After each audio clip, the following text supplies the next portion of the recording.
A very good evening, everyone. Here's requesting you all to kindly be seated.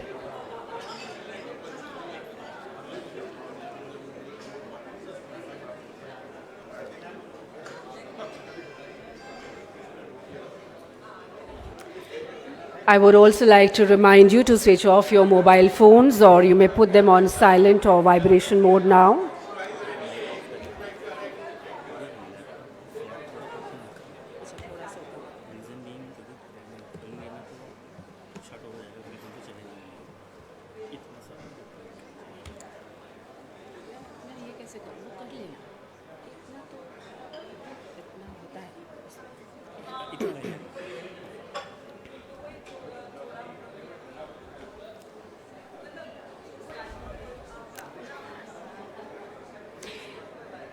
May I request you all to kindly settle down?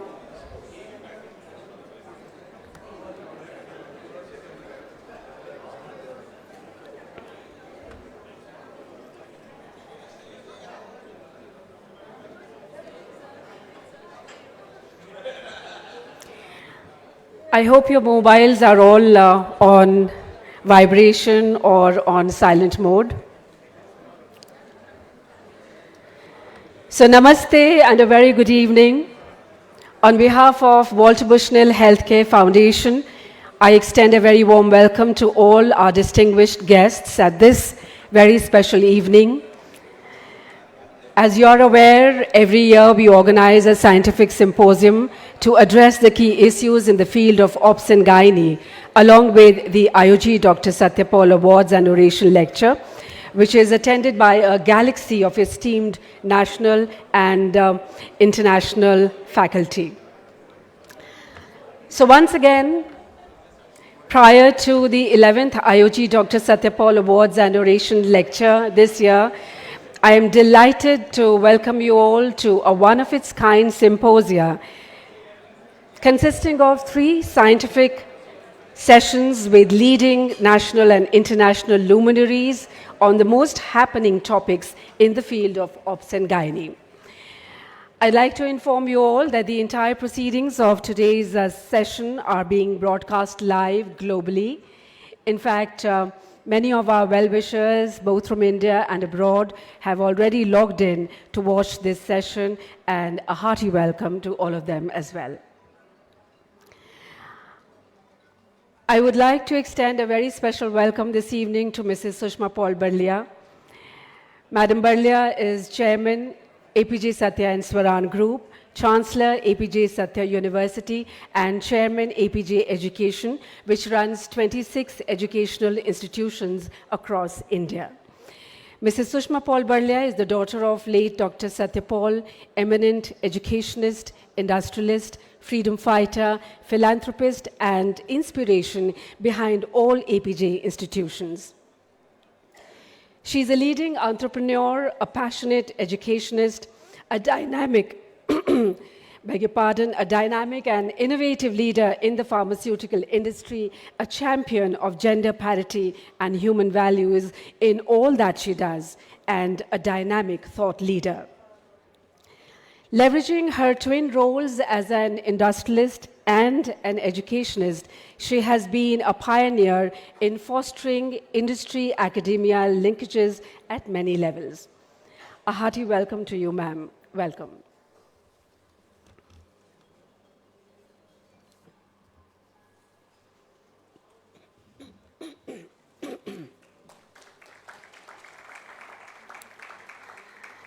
I now welcome Mr. Nishan Barlia, grandson of Dr. Stya Paul and son of Mrs. Sushma Paul Barlia and Mr. Vijay Barlia.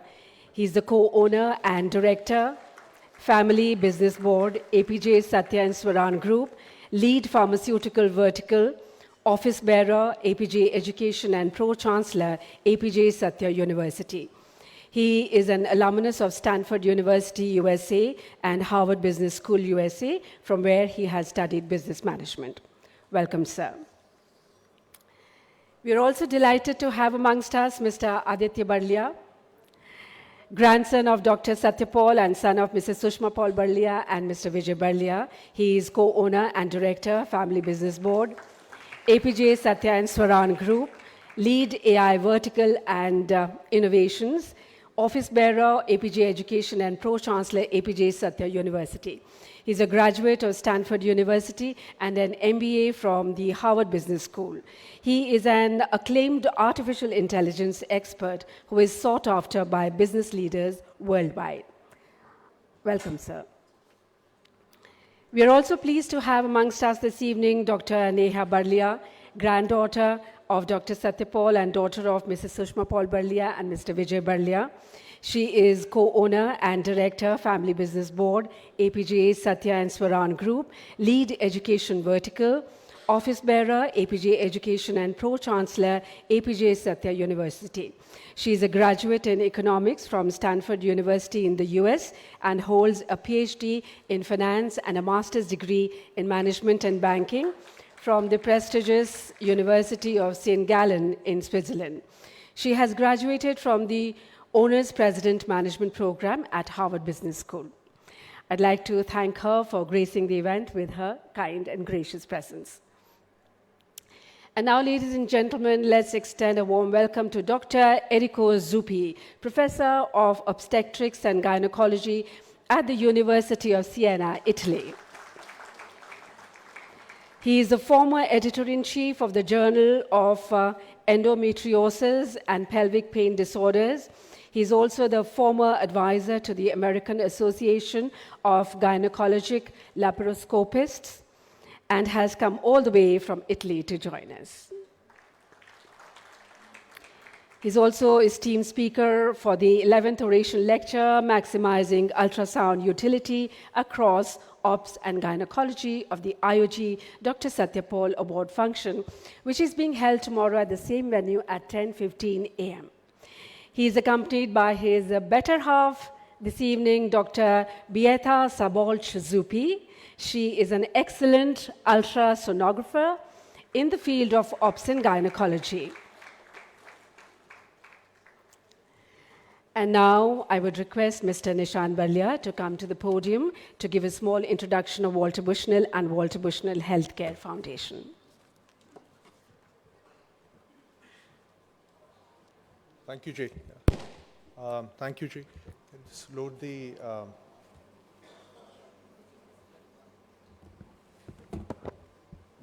Start, okay. Okay, thank you. Well, first of all, Professor Zuppi, Dr. Mrs. Zuppi, Madam Barlia, distinguished ladies, ladies and gentlemen. It's an absolute delight to welcome you all here for this gathering. Your presence is a true testament to the enduring bonds we have built over so many years, if I can say decades now, and we are very deeply grateful to have the opportunity to connect with you as old friends, old colleagues and associates.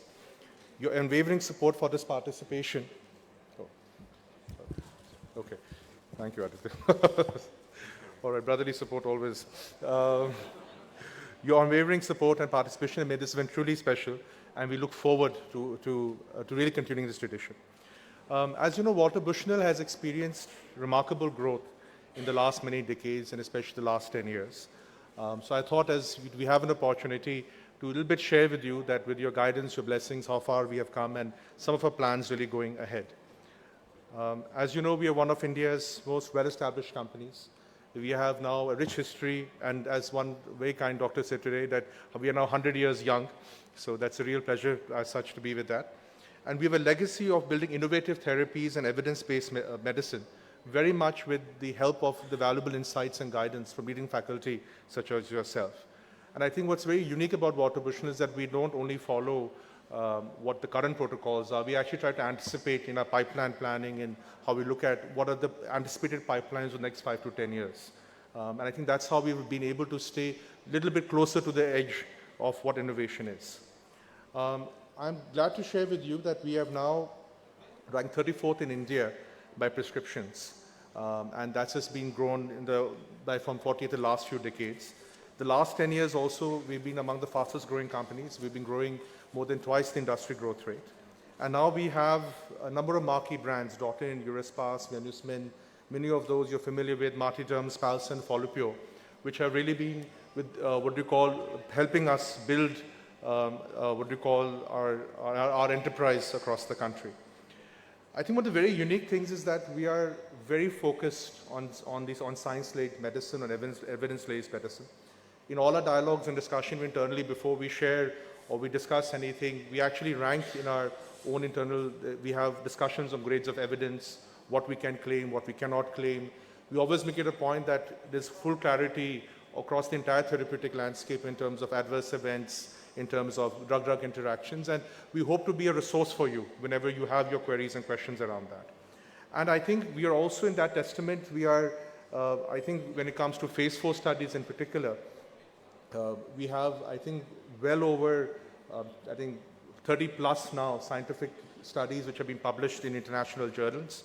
And I think we also are one of the few organizations which really invest in phase 4 studies per se. Some of our studies which we've implemented, we've published, they've also now been part of not only Indian guidelines, but also now part of international guidelines, including European guidelines. We also have a great belief in pharmacovigilance. We have very strong training all the way from the first person who enters the organization in every role. And that is something we take very, very seriously because we have that care of sense of what it means in terms of having good quality when you prescribe our products to our patients. The other element I would say is that on our manufacturing quality standards, I should have mentioned, we also have one of the most extensive digital libraries for references. And if you want to take a test of that, I would encourage you to request any of our colleagues to, on a particular topic, to ask for references, and you'll see the speed at which they're able to collect that. And that's because we use that for our own purposes and also to be able to share and save time for senior faculty such as yourself. Our brands are manufactured in state-of-the-art plants. In fact, we have one single quality philosophy that we are fully moving now towards, that the same quality product goes globally. I'm happy to share that actually the largest market now for our hormones is US. That will be from this year onwards, more than actually in India. And in fact, hopefully next couple of years, it'll be Europe as well. And the thing is, it's the same quality system we follow throughout. And I hope you see that in the patient responses in your own clinical practice when you use our products. Moving forward, the other very unique part about us is our distribution system. I think the only 3 companies in this industry today, to my knowledge at least, while ours being one of them, which have their own distribution centers in nearly every state today. We have 24 plus, and we're adding 2 out there, and that makes a huge difference in the availability of products. So we work with over 2,000 wholesalers, more importantly, over 500,000 trade chemists. And ultimately, what we want is for you to have the confidence that if you prescribe a medicine to that patient of yours who may have come from the state, from a different part of the country, or wherever in the world, that it gets honored. We understand what it means to make sure that last mile also as such takes place. I think one of the most interesting things for us is a clinical resource center. And this is a service we thought because we were trying to wonder what is it something we can add value to your practice. We know how important time is, not only to you, but also to your patients. And so we created this clinical resource center where if you require any support, whether it be medical information, whether it be publication support, statistical analysis, clinical case discussion, you can just reach out to our colleagues. There's a team of doctors who are based, what we call, out of a head office. They're connected with a lot of faculty across the country as well. And they can very quickly answer those queries, and they have a very good database also of information to share. And our belief is that it saves you time, it helps you be more productive, and it's something we felt, which I still think is very unique today in our industry, which we're offering. Last, I'm very excited about our innovation ecosystem. We now have 2 products in phase 3 studies currently. We have over 17 plus products also as such in the pipeline, doing 505(b)(2) with global patents. We're also working on some of the very cutting edge technologies in process chemistry, including flow chemistry, photochemistry. And you know, I think we meant this, and there's a vision we have now in our organization that already we have some percentage of our revenue today from patented products. And we're expecting and we're hoping that in the 5 to 10 years down the line, majority of our revenue will be there, and patented products with our own innovation. It's a long journey for us. We now have 3 R&D centers. We're expanding scientists. In fact, I run a joke because we have our main R&D center is in Gurgaon, Sector 32, which is right next to, I would say, McKinsey's offices. So I say, some people hire consultants, we hire scientists. And that's been our approach over a period of time. So that's where we're really towards headed. And I would say that if you have interesting ideas, interesting research topics, please do reach out to us. This is really an area we're trying to invest. And we understand that you as faculty, the investigations you're doing, the perspectives you have, it takes a collaboration. And it's always in an academic industry setting where these things as such go through. Last of all, I want to thank you for being here and gracing us every year with your presence. We have our Walter Bushnell Healthcare Foundation, which this program is through, which is a collaboration with the university. And I think it's one of the roles we've really played for good information dissemination, whether it be at the cutting edge of research, whether it be bringing practice to remote areas. And this is an area we've always been happy to collaborate with any of our faculty here. So thank you very much and for your patient hearing, and looking forward to interacting with you through this evening and tomorrow. Thank you.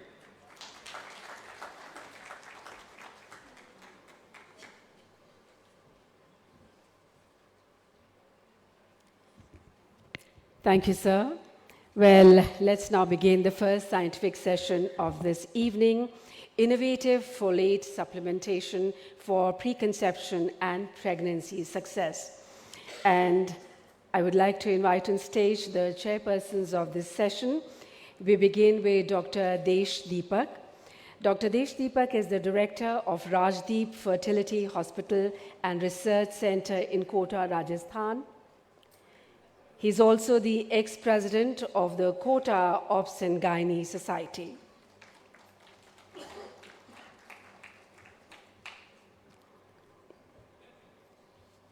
Let's welcome Dr. Desh Deepak on the stage.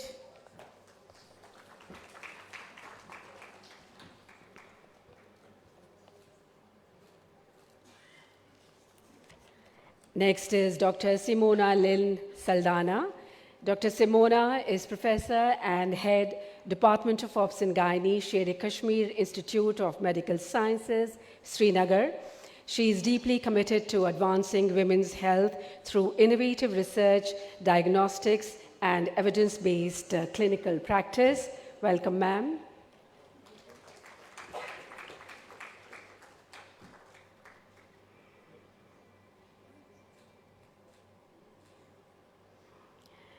I now invite Dr. Anshu Jindal. Dr. Jindal is the medical director and IVF specialist, Jindal Hospital and Fertility Center, Merit. She runs a FOGSI accredited Center of Excellence of Laparoscopy and Infertility Training, and is committed to addressing the healthcare challenges faced by women today. Welcome, Doctor.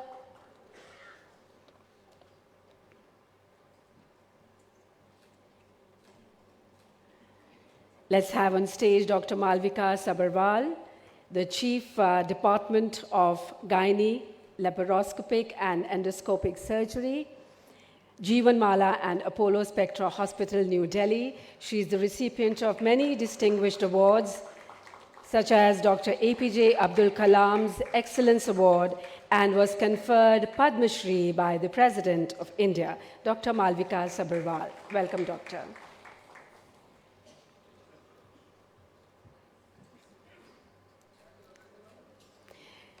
Next is Dr. Mridubhashini Govindarajan, Clinical Director, Women's Center, Coimbatore. She has written a chapter on chronic endometritis in a recently published book on RPL. She is an active member of ISAR, ESHRE, ASRM, FOGSI, IMA, and CII Healthcare Panel. Welcome, Doctor.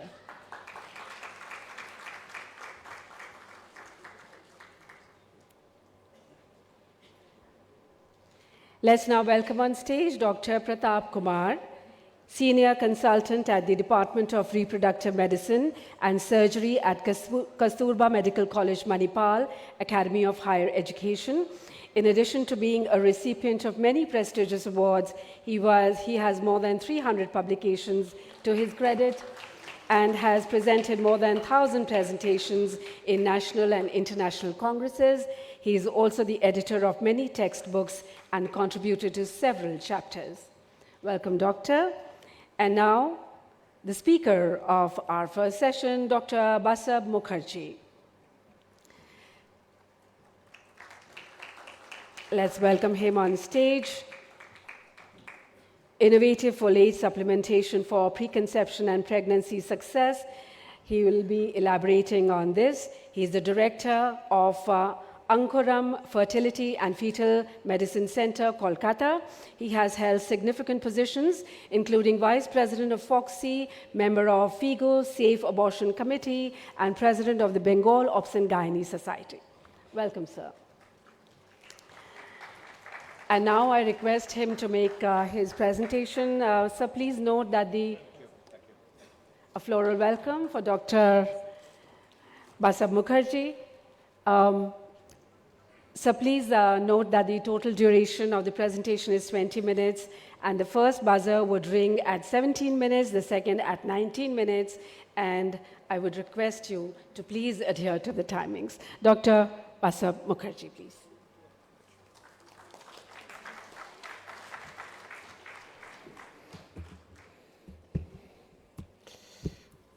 Very good evening to everybody here.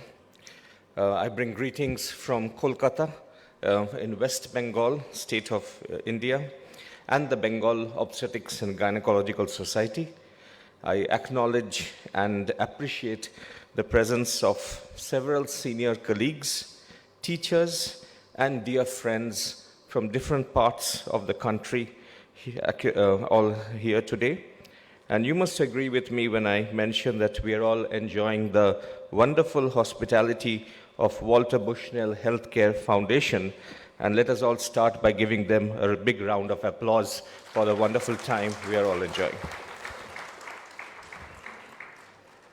Over the next 18 minutes, we go through the first topic of the evening, and innovative folate supplementation for preconception and pregnancy success, something which we may have heard in the past, but something with a little different twist and a different approach. So over the next 15 to 20 minutes, we'll discuss on the essential details about folate, the importance of folate in women's health, the timing and stages of life when folate is crucial, and the different generations of folic acid and folate, so that helps us to appreciate the fourth generation better, which we will be coming to in some time. So the essential details about folate, we all know that it is an essential micronutrient, vital for normal cellular function, especially for DNA replication, enzymatic reactions involved in the amino acids synthesis and vitamin metabolism. So that's the main function of folate. It cannot be synthesized de novo by the body. So when you need folate, or when you talk about deficiencies, it either means you have to supplement it from the diet, or you have to give supplementation by medicines. And if you do not give that, then there will be deficiencies, and the consequences of which we will be discussing. The folate requirement specifically for a pregnant woman in pregnancy happens to increase, because all of us understand that this is a time when maternal and fetal metabolic needs are more. There is rapid cell division, greater DNA synthesis, erythropoiesis takes place. We know the RBC mass increases by 18 to 20%. There's an enlargement of the uterus, placental growth, fetal growth, where the requirements of several nutrients in the body, and specifically folic acid in this context, increases. This comes from one of the famous American biochemists, Bruce MS, who has a test named after him, the MS test. Folic acid deficiency does the same thing as radiation. Folic deficiency is associated with abnormalities in both the mother and the fetus. So those are the congenital anomalies, some of which we know about. The historical understanding of folic acid comes from neural tube defects. So in our medical school days, roughly 30 years ago, we would be discussing about neural tube defects and folic acid. And these are the results of the studies done in the early 19th century, and the Lucy factor, which was mentioned in the late 1920s, referring to the British scientist Lucy Wells, who during her pioneering survey studies in Hindu Indian women was able to identify a subsection of women who manifested with severe anemia during pregnancy, early abortions, and malformed babies at birth. And then they came to understand that if you supplement with folic acid before conception and continue to do so in pregnancy, you can avoid or limit or prevent neural tube defects in 70% of cases. but that was early 1900s and possibly till 2000. But over the last couple of decades, we have an understanding that folic acid, the benefits extend much beyond neural tube defects. You need folic acid in subfertility. Subfertile women, you have some advantages of giving folic acid.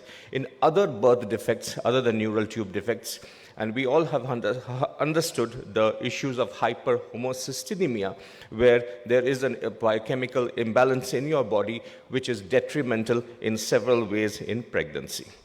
So folate and fertility, it has been seen in some studies that folate supplementation has been linked to favorable reproductive outcomes in both natural pregnancy and those after assisted reproductive technology treatment.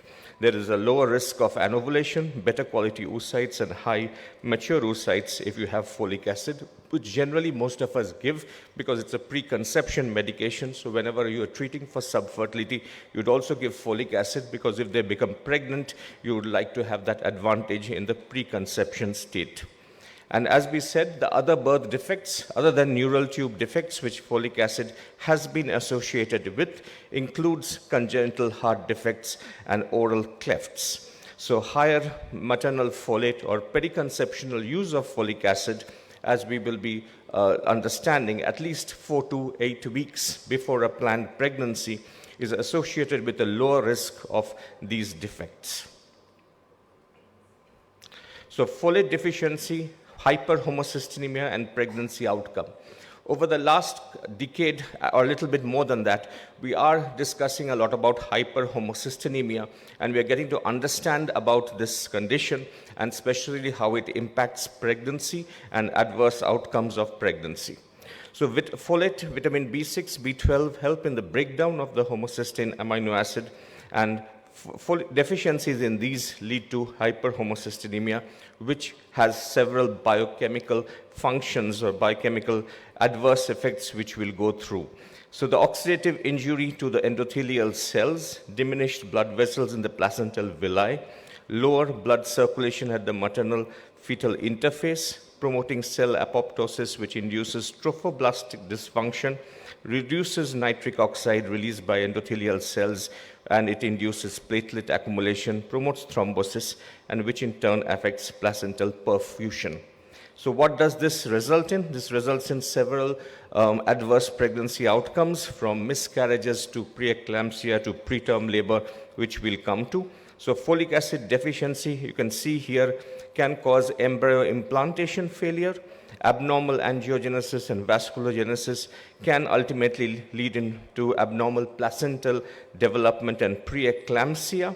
This could be done by directly folic acid deficiency or also through the hyperhomocystinemia effect, and fetal malformations, which we have already mentioned. So hyperhomocystinemia, again, in several studies has been associated with an increased risk of preeclampsia to the tune of 32%, prematurity 38%, very low birth weight, and placental abruption. Also, women with low folic intake has been seen in studies to have more than 3 times greater preterm delivery, and infants with low birth weights. 32% of cases of recurrent pregnancy loss also have hyperhomocystinemia, just trying to reiterate that the condition is something which we do not always test for, but can be readily corrected if you give folic acid supplementation. This is a very nice slide which shows different timings in a woman's reproductive lifetime around pregnancy, where folic acid supplementation helps in reducing different types of adverse outcomes. So for the neural tube defect, as we already know, preconception and first trimester gives the most benefit. For preeclampsia, it is generally beneficial throughout, but more in the second trimester. Same for anemia. In fetal growth restriction, the best benefit of folic acid comes if you give it preconception in the first trimester. And also in autism, it's also preconception and first trimester, though autism is a broad spectrum of disease disorders, and this is one of the associations which has been found. So timing and stages of life when folate levels are low is crucial. So the neural tube development into the brain and spinal cord happen around the 28th day after conception. That's roughly 6 weeks from the LMP. Many women do not know that they're pregnant unless they have tested at that time. And this is a time when folic acid should be at the correct level. So WHO and many countries recommend that all women taking a folate supplement from the time they begin to planning conception from 4 to 12 weeks before pregnancy until 12 weeks after pregnancy, defined as the periconceptional use. And this is mainly for preventing neural tube defects and congenital defects, but the extended use also benefits for other adverse pregnancy outcomes. Coming to the generations of folate, this is another discussion which we don't always have.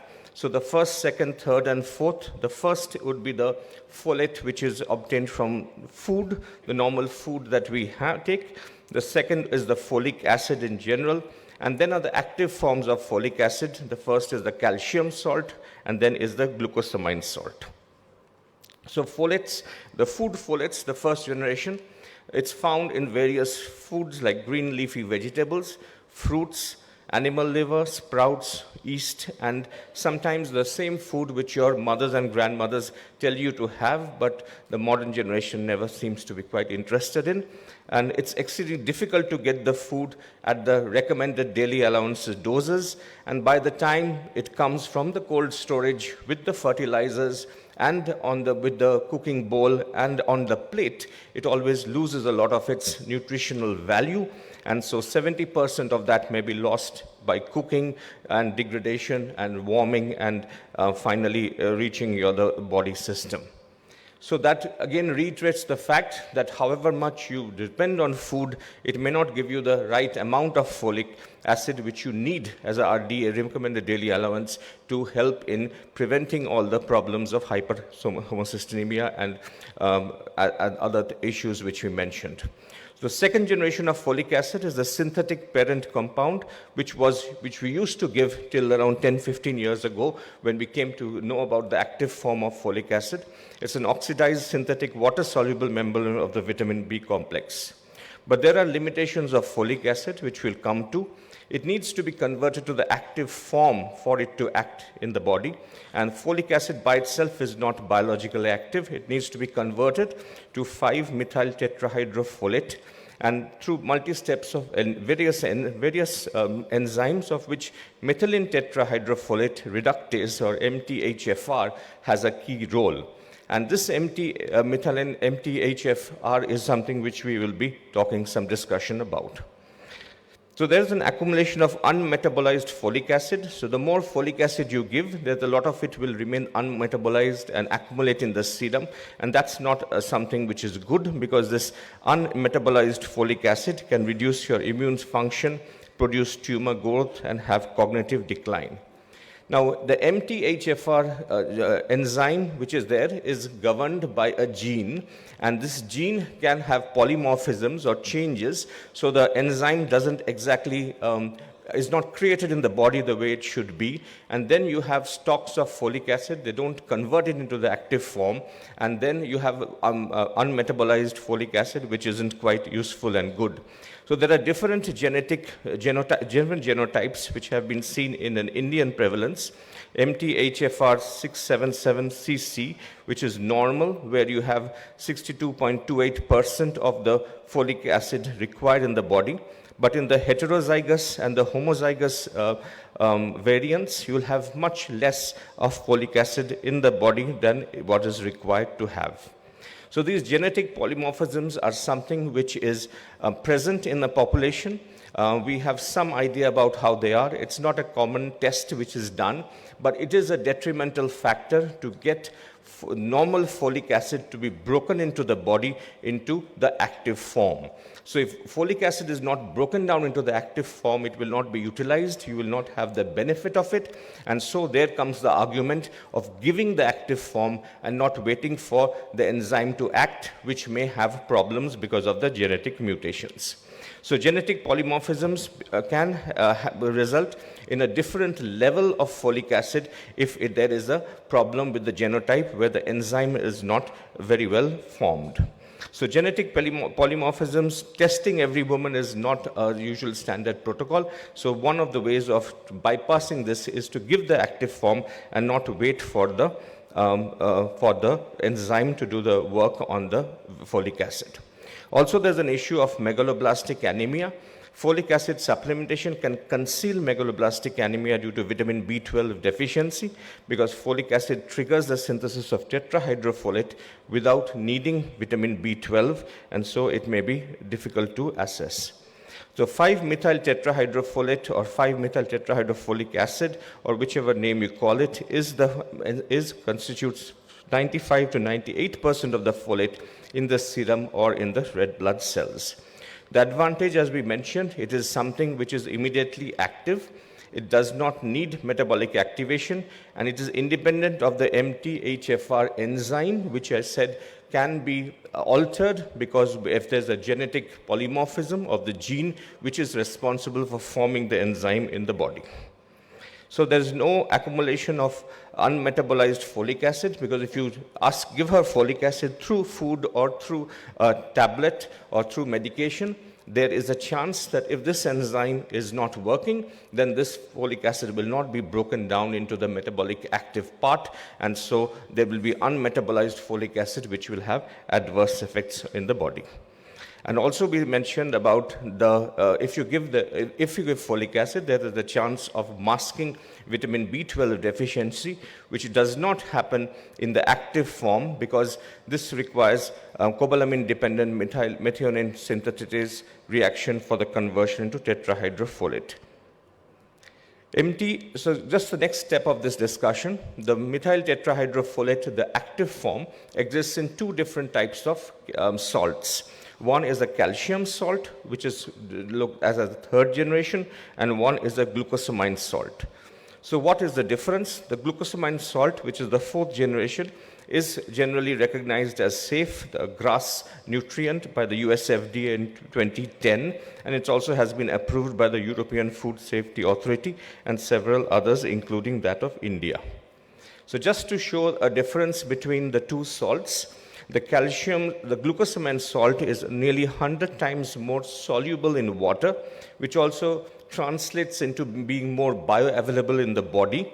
So it scores over the calcium salt, which is also an active form, but not that bioavailable in the body. So if we compare both, just by the solubility, it seems that glucosamine seems to be a better bet than calcium. This is one of the trials done, and it's just trying to show the higher bioavailability on 24 healthy volunteers, and where they found that the quadrafolic acid has a superior bioavailability over the calcium salt. And this is also there's another trial of methyl tetrahydrofolate versus folic acid. 30 couples with fertility problems lasting for 4 years were treated with both of them. And we do understand that the people who are treated with methyl tetrahydrofolate, 600 micrograms per day, seems to have a better outcome here. Concluding this discussion, the benefits of folic acid go beyond neural tube defects, which is something which we are most familiar with and something which we have been hearing for the most period of time. But besides this, the benefits are there in subfertility and the homocysteine metabolism, and in other birth defects like congenital heart defects and oral clefts. We already know this fact, but it is important to reiterate that all women who want to be pregnant, so if after marriage they're not using contraception, they want to become pregnant early, it is prudent that they use folic acid, preferably in the active form, for at least 4 to 12 weeks before pregnancy, and at least till 12 weeks after pregnancy for the periconception benefit, and throughout pregnancy for the other benefits which we have already mentioned. Of the different salts of the active form of folic acid which are available, it seems at this present moment the glucosamine salt scores over the calcium salt, being superiorly bioavailable, more soluble as we said, and also the other advantages of the active form: no unmetabolized folic acid and no impact of the polymorphism of the genes which may alter the enzyme. It also does not mask vitamin B12 deficiency. Thank you very much for your kind attention. Thank you very much for your lovely talk. Basab, please sit down. I happened to read a nice article, review article 2024 by Meridien et al. And it was published in a Journal of Global Health.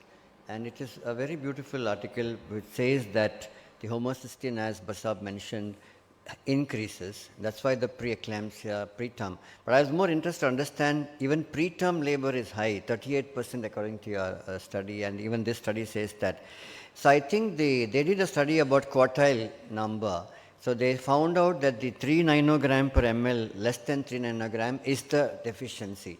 But we don't check that routinely. I think it's important to know that preterm, apart from the anomalies what you mentioned, we are losing babies preterm. I think that's what is important to know. We check the cervix every 3 weeks in those high-risk pregnancies, and of course, supplementation would increase the term deliveries. And of course, you mentioned about the food also. I always tell my people, eat avocado, which has a high amount of folic acid, which we don't get often. And of course, green leafy vegetables, legumes, etc. are very, very important. Thank you once again, Basab.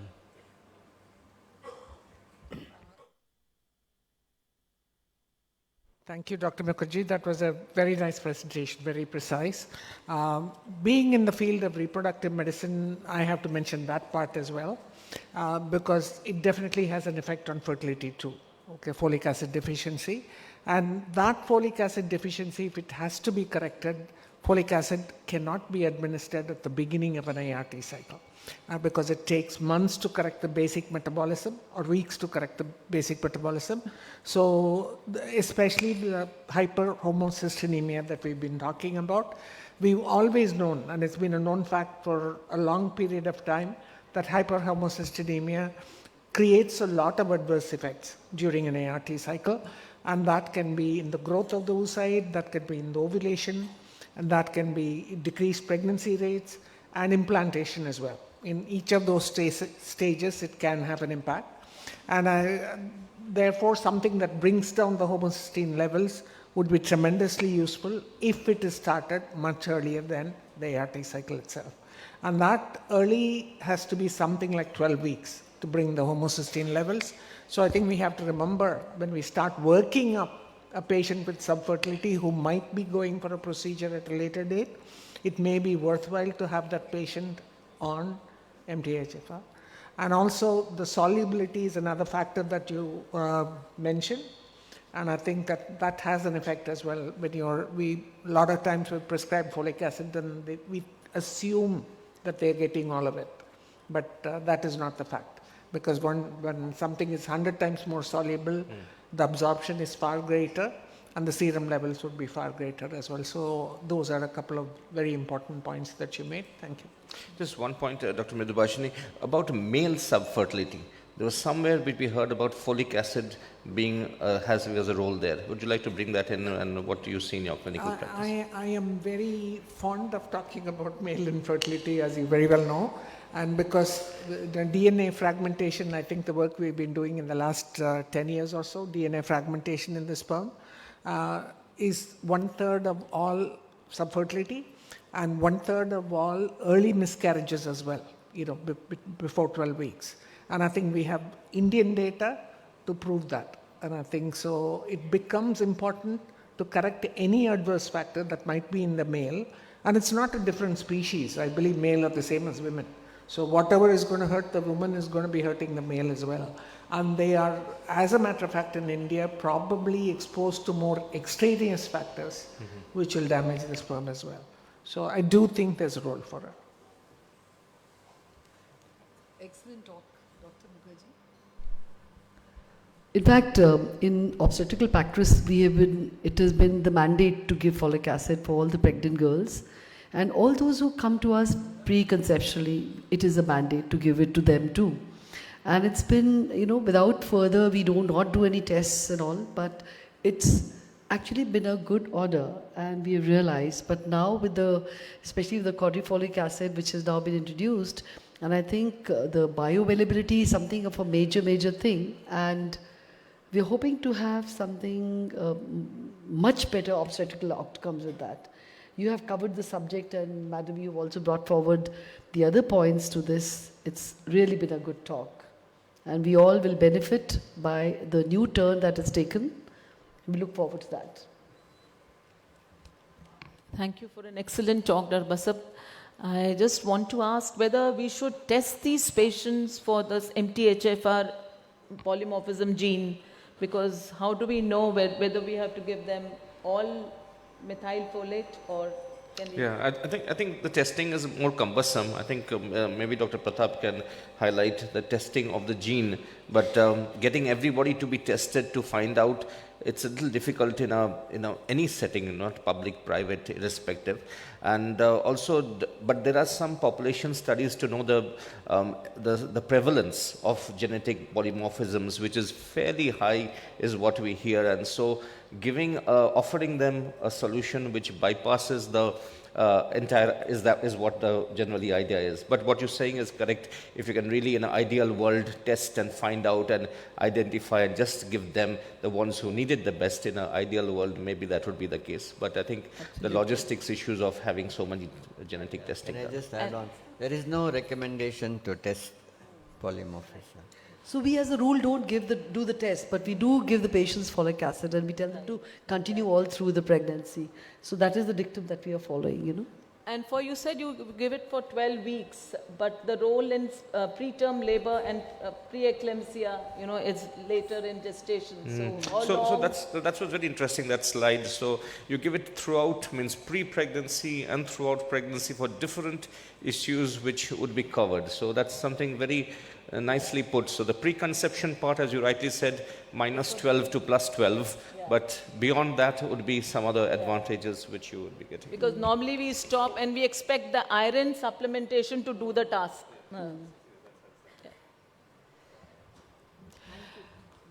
Very nice, comprehensive presentation, Dr. Mukherjee. You showed us the shades and the shadows of folic acid. Lovely. Two things, fetal growth and fetal cognitive function. You had mentioned that it is going beyond the neural tube defects that we address with folic acid supplementation. And another point very pertinent for our women in this country, folic acid supplementation and advice, especially in preconception counseling. And if you see the trend, we tend to go back to the basics. There is no substitute for diet. That is easily accessible, easily advisable, and we follow that. Absolutely. So very nice. And you had presented that. Kudos to you. Yeah, ma'am, I think one point I think is important, that in the statistics in India say that I think 65 to 70% of pregnancies are unplanned. Yes, absolutely. Still it's unplanned, and that's one of the biggest public health issue which we don't talk about so much, unplanned pregnancies, which leads to unsafe abortions, keeping pregnancies they don't want to keep, and that. So in that way, in a reproductive age group, post-marriage, if they're open to having a child, I think this advice of folic acid should come much earlier. I think that's something which we all need to keep in mind as primary healthcare physicians. Communication, education, it's something free, it's something very simple, we need to do it, and I think we go down to the grassroots level, we'll be able to achieve a lot. Everything is very nicely covered by Basab. Only thing that folic acid deficiency and health education is needed in rural areas where there is unplanned pregnancy, as you mentioned earlier. And I think NGO should work, and there is need of more health education and preconception counseling, and just after marriage they need counseling for proper nutrition and supplementation. So we should go to the rural areas, and the medical college, PSM department should be active, that we should use the fourth generation folic acid. So in the public health system, I think we have the normal folic acid. We don't have the advanced form. But again, it's time to see that and compare that what really happens, because we need to have more data possibly to show the government and the policy makers that it may be a good idea to have the active form of folic acid in the public health system, because we're talking mainly about the private sector, which more people are more affording, and they can have almost anything which is you give them. Thank you. Anjuji, please. Dr. Anju Soni from Jaipur, yes. No, ma'am, the mic, Dr. So I just want to add one thing. That since anemia is very common in our country, And most of us think of iron deficiency anemia, and we don't talk of folic acid per se. So doing with CBC, simple PBF, peripheral blood film, is a very great idea, and it must never be missed, because sometime we are just pushing on iron and not bothered about the folic acid deficiency. So that is what I wanted to just add on. Okay, thank you. Dr. Narendra Malhotra. Oh, yeah, same thing about, apart from folic acid, B12 should also not be ignored in India. That's also deficiency. And one thing for public health measure, Dr. Deepak said, so maybe like in UK, Basab would agree with me, they're providing the wheat flour. So it's fortified with the folic acid. That's the basic thing. Of course, in that case, we can't use the expensive one, but that is one option, and that is safe for men also. And you were saying, no, men reproductive this thing. So if we have like wheat flour fortified with folic acid for both men and women, and also it will take care of that reproductive function also, plus folic acid deficiency also. So that areas will be taken. Dr. Narendra Malhotra, JB. Yeah, Dr. Narendra Malhotra from Agra. So let's not just talk of pregnancy and pre-pregnancy. Folic acid required adolescent to menopause. And that is one supplement which should be given to every female and even male. And when I was the president of FOXY 2008, we went to the Chalo Gaon Chalo program with folic acid education, and we labeled a folic acid pill as the engagement pill. And we suggested to everyone, you remember that, that whenever a couple is getting engaged, give them a box of 1 year supply of folic acid as the engagement pill, and that will cover the... Thank you. Wonderful.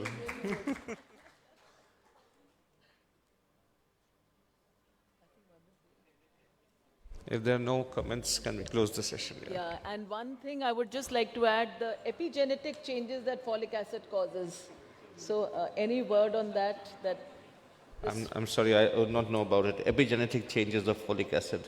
Folic acid is supposed to modify the gene, it can activate certain genes and it can bring down certain genes. So it has a role in epigenetics also, especially in the early development. So we now thank the esteemed panel for a very informative and engaging session. And to present mementos to them as a token of our appreciation, I request Mr. Nishan Barlia to kindly do the honors. Let's begin with Dr. Basab Mukherjee.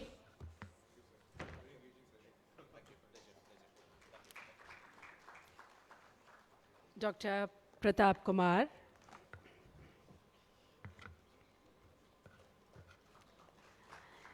Dr. Mridubhashini Govindrajan.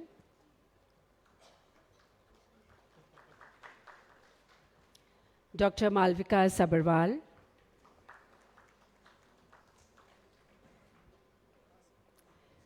Dr. Anshu Jindal. Dr. Simona. And Dr. Desh Deepak.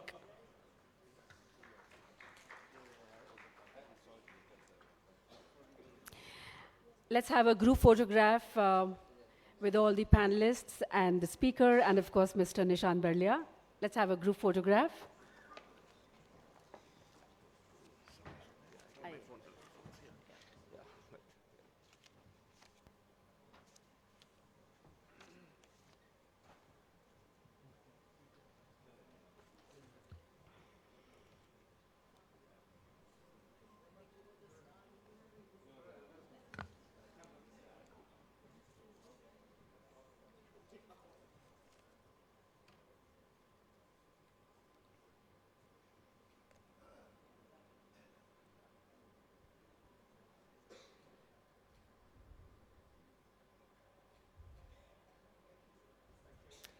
Thanks to all once again.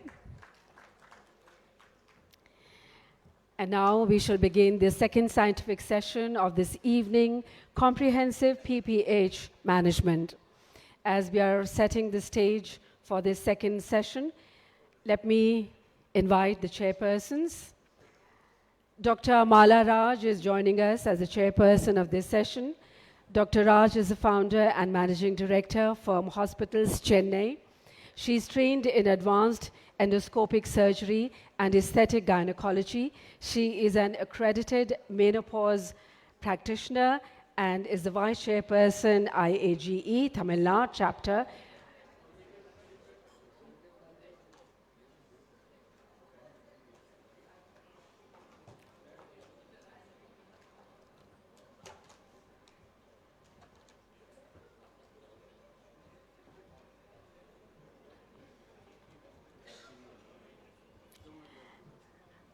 Welcome, ma'am.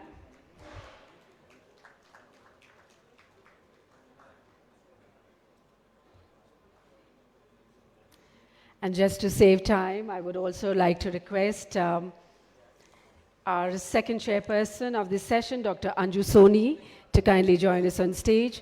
She is the director, Soni Group of Hospitals, Jaipur.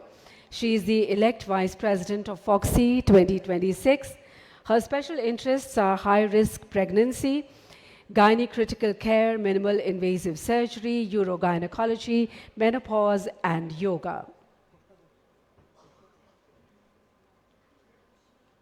Let's welcome Dr. Anju Soni.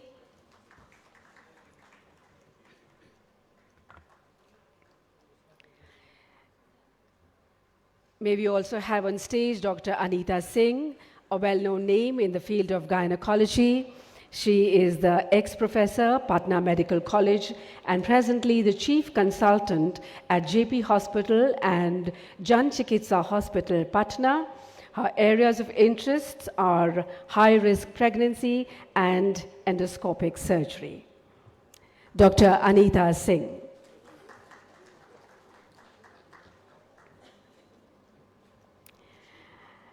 Coming up next on stage is Dr. J.B. Sharma, the former professor and unit head of the Department of Obs and Gynae, All India Institute of Medical Sciences, New Delhi. Dr. J.B. Sharma has more than 300 publications in indexed and non-indexed journals, including 150 in peer-reviewed indexed international and national journals. He is a recipient of many awards and accolades and is the chief editor of IOG Journal. Welcome, Dr. Sharma. Dr. Narendra Balhotra is also joining us in this session.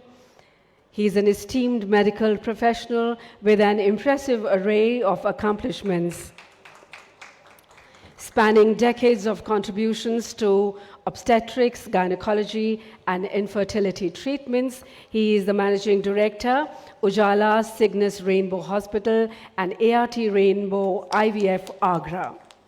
Welcome, Doctor. He is a past president of ISAR, ISPAT, IFUMB, FOXY, and AOGS.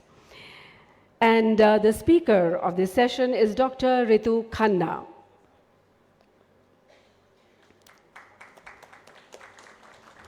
Her topic this evening is comprehensive PPH management.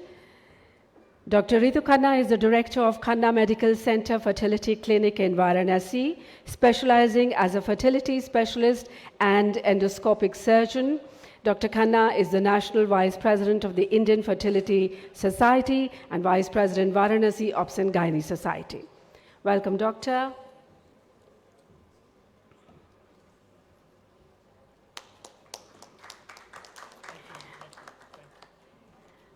So once again, a hearty welcome to all our esteemed panel. And now I request Dr. Khanna to begin the session, requesting her to kindly adhere to the timings. Thank you.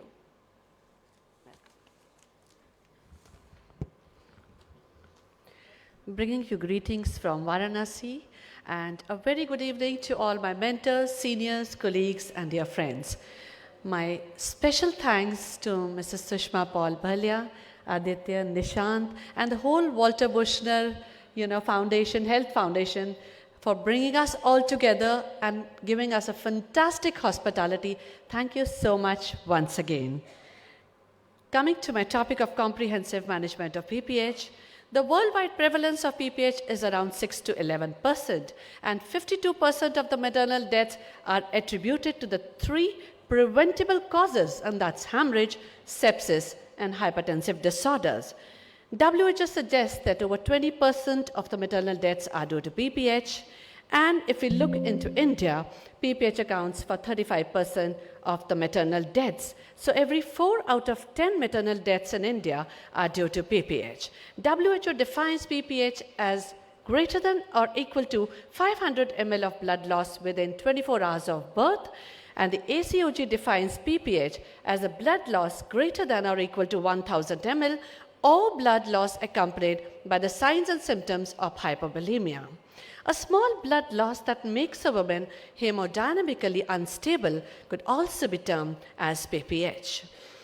The major cause of morbidity and mortality in the first 24 hours is called as the primary PPH, and if it occurs after 24 hours up to 12 weeks of pregnancy, it's a secondary PPH. If we look into the 4 important T's as the causes of PPH, they stand as the tone, the trauma, tissue, and thrombin. But looking into the atonic PPH is responsible for 70% of the causes of PPH. It takes a major toll. And the tone may be disturbed due to uterine overdistension, some muscle fatigue, infections, distortion, and relaxing drugs that we are going to use.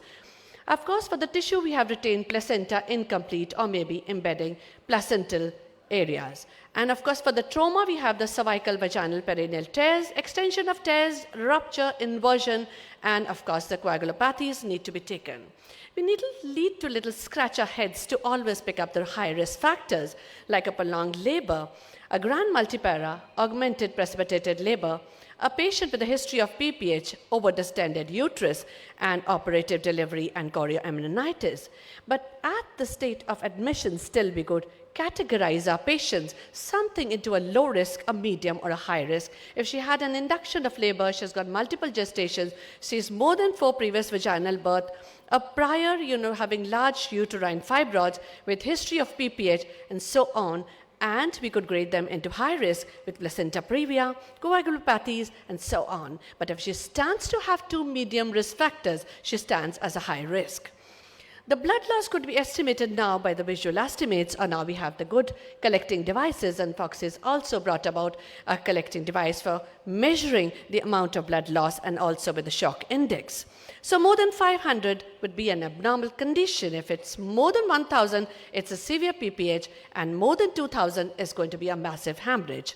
Therefore, World Health Organization recommends active management of the 3rd stage of labor for preventing PPH. Now, the use of uterotonics for the prevention of PPH during the 3rd stage of labor is recommended by WHO for all births, and oxytocin is recommended as a uterotonic drug for preventing. You do a controlled contraction where you have a trained birth attendant, but yes, in the cesarean, you could do a controlled contraction. The sustained uterine massage is not recommended as an intervention to prevent PPH in those who have received a prophylactic oxytocin. But what is necessary is a postpartum abdominal uterine dose assessment for early identification of uterine tony, which is recommended. It's more likely that the PPH would occur more in a cesarean, 6.7, as compared to the vaginal deliveries, which is 2.4%. So therefore, the international consensus on the use of uterotonic agents during cesarean emphasizes that oxytocin or carbetocin should be recommended during routine recommendations for all cesareans too. So coming to the uterotonic drugs, we have the posterior pituitary hormones and analogs, which stand as oxytocin and carbetocin. And we have the agot alkaloids as agometrin and methylagometrin, and of course the prostaglandins, the PEG2, misoprostol, and the carboprost. But the posterior pituitary hormones, oxytocin and carbetocin, stand as the first-line agents. Oxytocin is short-acting, and it causes the receptor desensitization. The half-life is just 4 to 10 minutes. The duration is 15 to 20 minutes. To acquire a sustained uterotonic activity, you need to give it continuously. But when you move continuously and you give it in larger doses, there could be adverse effects like hypertension, nausea, vomiting, dysrhythmia, or pulmonary edema, or a water retention. Oxytocin is used for inducing and augmenting labor. It may desensitize the oxytocin receptors, thereby it's going to impair the oxytocin's post-delivery effects on the uterine contractility. But an oxytocin receptor inhibition starts at 4.2 hours and is going to completely inhibit in 6 hours, whereas carbetocin is devoid of all this. So different international bodies recommended different doses of oxytocin, and there was no consistency in the dose of regime. Therefore, errors could occur, and the Institute for Safe Medication Practices added IV oxytocin to the list of high alert medications, meaning minor errors could cause a significant harm to the patient. Oxytocin is sensitive to heat exposure. It needs to be transported and stored at 2 to 8 degrees centigrade continuously, so the need of an hour was a long-acting, no variation in dose regimes, ease of one-time administration, a superior efficacy or a similar efficacy to oxytocin. It should be devoid of receptor desensitization and superior side effects profile over oxytocin. And the drug which came up was carbetocin. It's 100 ml in 1 micrograms in 1 ml. Now, this carbetocin is a synthetic analog of human oxytocin. It's got certain structural modifications as shown over here, are like the amino group in the cysteine has been replaced by a hydrogen atom, the bisulfide bond has been changed to a thioether bond, and the hydroxyl group of tyrosine has been substituted by a methyl ether. But all this did wonders that it became resistant to aminopeptidase. So once it became resistant, it was not degraded. And this led to a structural modification, and that was the increased half-life of carbetocin, prolonging its pharmacological effects. It acts by binding to the myometal oxytocin receptors. And once it binds, it's going to cause rhythmic contractions, and that's going to increase the uterine tone and take care of uterine atony. The onset of action starts just in 2 minutes, and look at the half-life. It's 40 minutes at almost 10 times longer than oxytocin. And therefore, 1 dose of carbetocin is equal to 16 hours of oxytocin infusion. The renal clearance of this unchanged form is low, less than 1% of the injected dose excreted, unchanged by the kidney. So, it's recommended in all the vaginal as well as cesarean deliveries, oxytocin still stands as a choice. But there are certain contraindications. Do not give it during pregnancy and the labor before the delivery of the infant. It should not be used for induction of labor, and hypersensitivity to carbetocin or oxytocin, hepatic or renal diseases, serious cardiac disorders, or epilepsy, and to be used in caution with hypertensive patients. Now, small amounts of carbetocin have been shown to pass from the plasma into the breast milk of the nursing mothers. But what happens is that this is being degraded by the enzymes in the gut. So it's very safe, and she doesn't need to stop the breastfeeding. Pediatric less than 18 and more than 65, it's not recommended for use. Looking at the drug interactions, due to similarity with oxytocin, the occurrence of the interactions known to be associated with oxytocin cannot be excluded. Severe hypertension reported when oxytocin was given 3 to 4 hours following the prophylactic administration of a vasoconstrictor. Enhanced blood pressure, enhancing the effect of ergot alkaloids like methyl argometrin. Like oxytocin, carbetocin effect can be potentiated with prostaglandins. Arrhythmias also been reported for oxytocin during its concomitant treatment. Europe temperature always below 30, suitable for those below 30-degree products. But India has a temperature which is above 30 degrees, so it's not suitable for those below 30-degree products. So we needed a new formulation of carbetocin, and that was which is stable at the room temperature.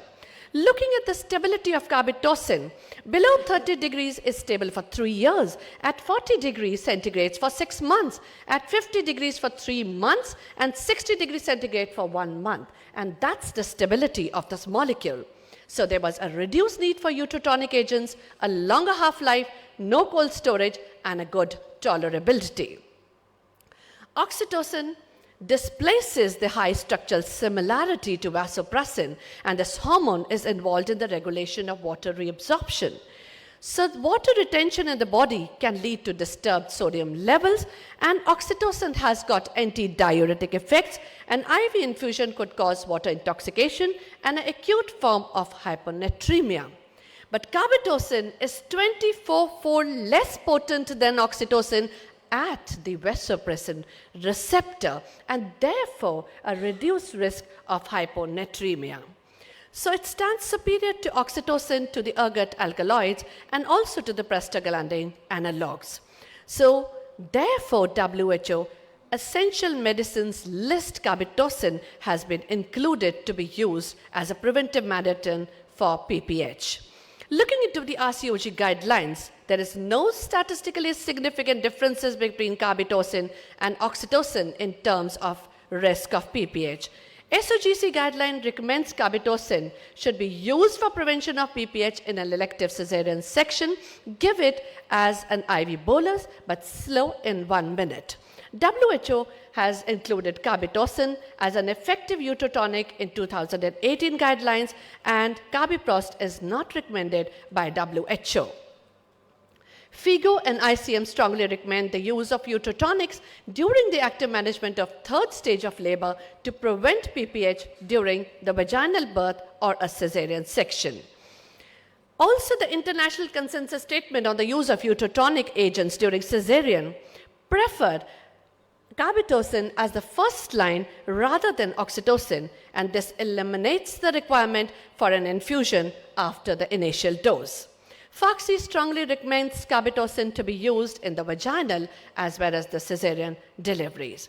Carbetocin has been used and studied worldwide. There are a lot of clinical studies on carbetocin. The CHAMPION trial, which was done and carried out by WHO for carbetocin versus oxytocin across 23 centers in 10 countries, including India. It was a non-inferiority double-blind randomized trial with 30,000 women, and this proved that carbetocin is non-inferior to oxytocin with the ease of a single dose administration. Carbetocin versus oxytocin in active management of third stage of labor following vaginal delivery said a single dose is more effective for maintaining adequate uterine tone. And when this was used and compared in cesarean section, both the groups had comparable blood loss and the operative time was also reduced. Prevention of PPH from cesarean, comparing carbetocin with oxytocin versus misoprostol, when all three were compared, carbetocin was superior and safety-wise better than oxytocin and misoprostol. Comparing carbetocin with oxytocin plus methyl agometrine, there was a reasonable effective alternative. It stood as an alternative to centometrine in prevention of PPH for cesarean delivery. Carbetocin versus oxytocin was compared in patients of PPH in severe preeclampsia. And when the study said, they said carbetocin is an appropriate alternative to oxytocin for preventing PPH in women with severe preeclampsia, considering that it appears not to have a major hemodynamic effect in women with severe preeclampsia and that it uses a low volume per dose than oxytocin. It should be considered a valid option in the management of third stage of labor in women with hypertensive disorders of pregnancy. This was also tried and used into the twin pregnancy that underwent cesarean section. And once they were used, the conclusion was that in the twin pregnancies that underwent cesarean section, 100 micrograms of carbetocin to regular uterotonics decreased the total blood loss and the risk of undiagnosed PPH, and it also reduced the need for much more fluid supplementation. Also, there was a comparison between carbetocin and oxytocin for preventing PPH in cesarean deliveries for placenta previa and accreta. And compared to oxytocin infusion, carbetocin could reduce the requirement of additional uterotonics in procedures like cesarean deliveries, which were done for placenta previa major. Non-clinical data revealed no specific hazards for humans based on the conventional studies of safety, pharmacology, repeated dose toxicology, genotoxicology, and local tolerance. No other toxic effects were observed, and carcinogenetic studies have not been performed due to the single-dose nature of the indication. Therefore, studies in the use of carbetocin following cesarean also demonstrated a safety and side effects profile which were just similar to oxytocin. FIGO proposes a bundle approach to the management of PPH with uterotonics as the fundamental. The recommendation stands as readiness, recognition, response, and reporting. The first step in readiness is the use of a uterotonic for the third stage of labor for all the births, which is an important component. If a woman experiences PPH, implementation of a first response bundle is recommended with uterotonics along with the crystalloids, uterine massage, and tranexamic acid. WHO recommends administering 1 gram of tranexamic acid at the rate of 1 milliliter per minute, which is to be now given as 1 gram in 10 minutes intravenously soon after birth. And if the patient still continues to bleed, you can give another shot 30 minutes later. The drug is going to be most effective if you give it in the first 3 hours of the onset of bleeding.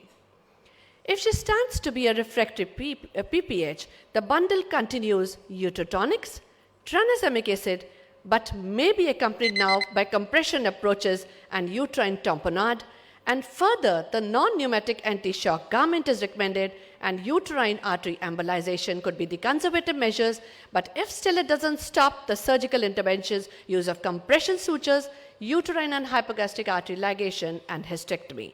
So FIGO considers bundle care approach can move patients' outcomes and improve them when you adhere to all the components is high. But we need to stay alert and put all the guidelines as memories, because women with a prior PPH have as much as a 15% risk of recurrence in a subsequent pregnancy.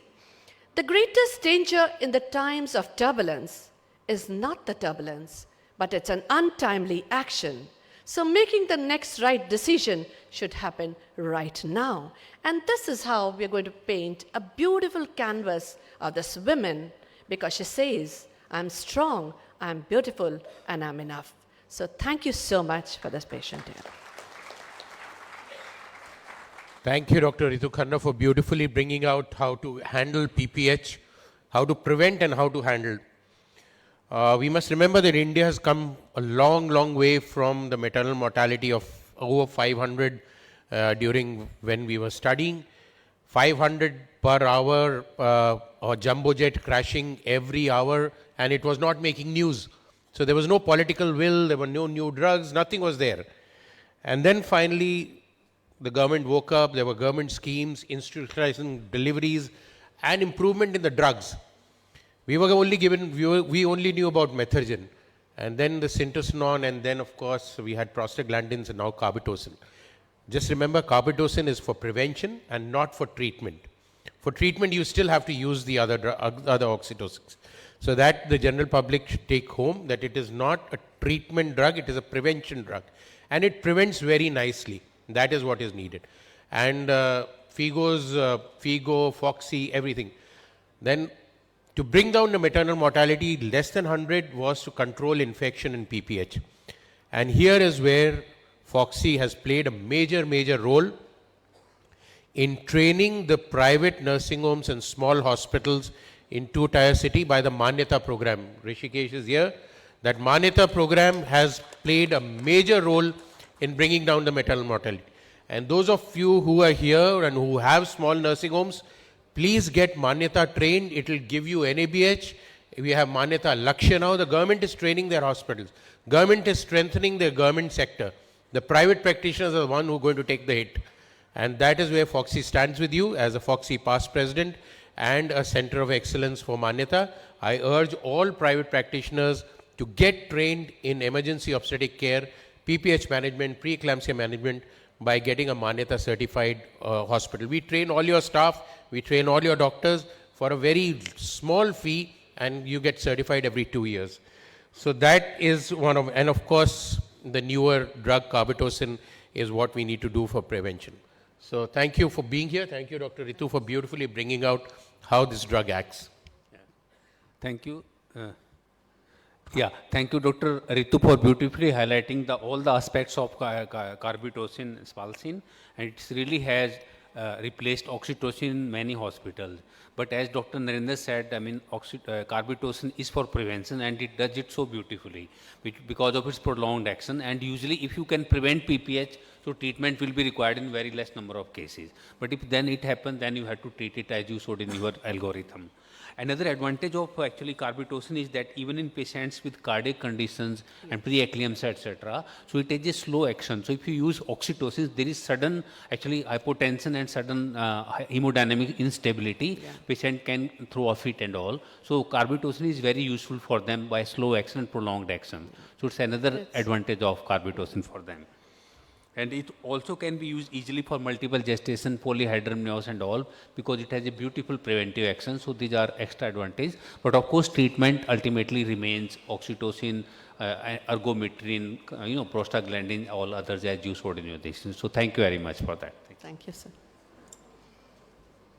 It was a very nice presentation by Dr. Ritu.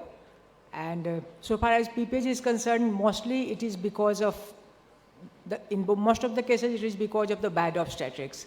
So we should be very careful in apprehending. And first stage and second stage of labor is very important if you really want to prevent PPH.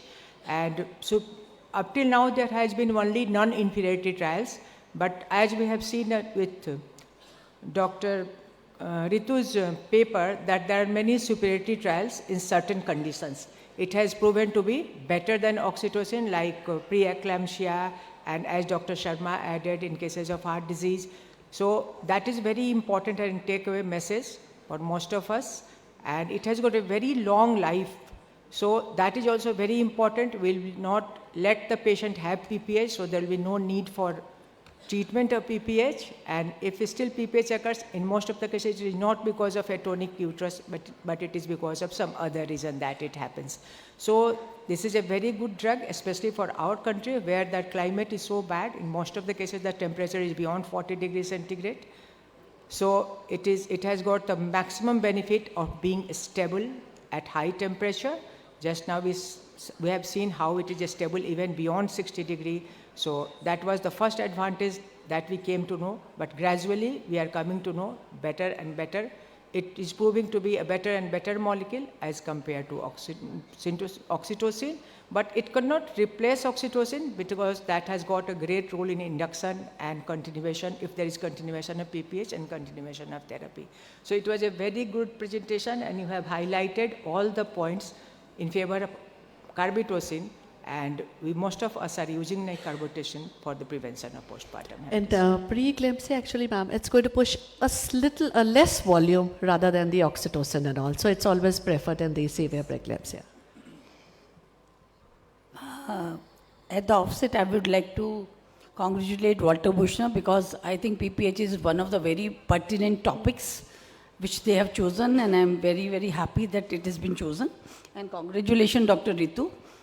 Because we all know that maternal mortality is 14 times higher in developing countries. And in 25% cases, it is a cause of maternal mortality. And we all know that there are 7 states in the country which have a very, very high mortality because of the PPH. And very, very important thing, that in 19% of the women, there is no high risk factor. So that is what is very, very important point, that in 90% of the women, there is no risk factor. So for every patient, every woman who is going into the labor, we have to be mentally, physically, and team-wise ready. It is very, very important in every aspect, and we have to do active management of third stage. But there is one more stage which has been added recently, that is the fourth stage of labor, where the PPH occurs after the delivery, where we miss it in first 24 hours. That has also to be kept in mind. And another very important thing is that we have got 3 Ds in every PPH, where there is a delay in the, recognizing the PPH, delay in transfer, and then again, delay in getting the proper treatment. And we need to anticipate, identify them at the right time. And very pertinently, Dr. Narendra Malhotra pointed out, there is, as per the data, there are only 42% of personnel who are trained for this. And there is a huge need to train rest of the people. And as Sir has already mentioned, that Manyata is a very, very good program. As Manyata champions, there are 20 standards, and those standards have really helped lots and lots of people. And it is high time that each and every institute, from the smallest of nursing home to the largest of center, we are better than even NABH when we talk of Manyata.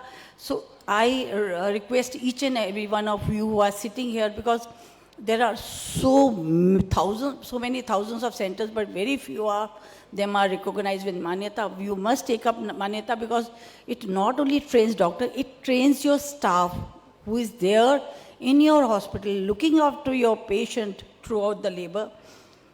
So before ending all this, I would like to just add one thing, that whenever we talk of PPH, it is prevention, prevention, prevention, and prevention.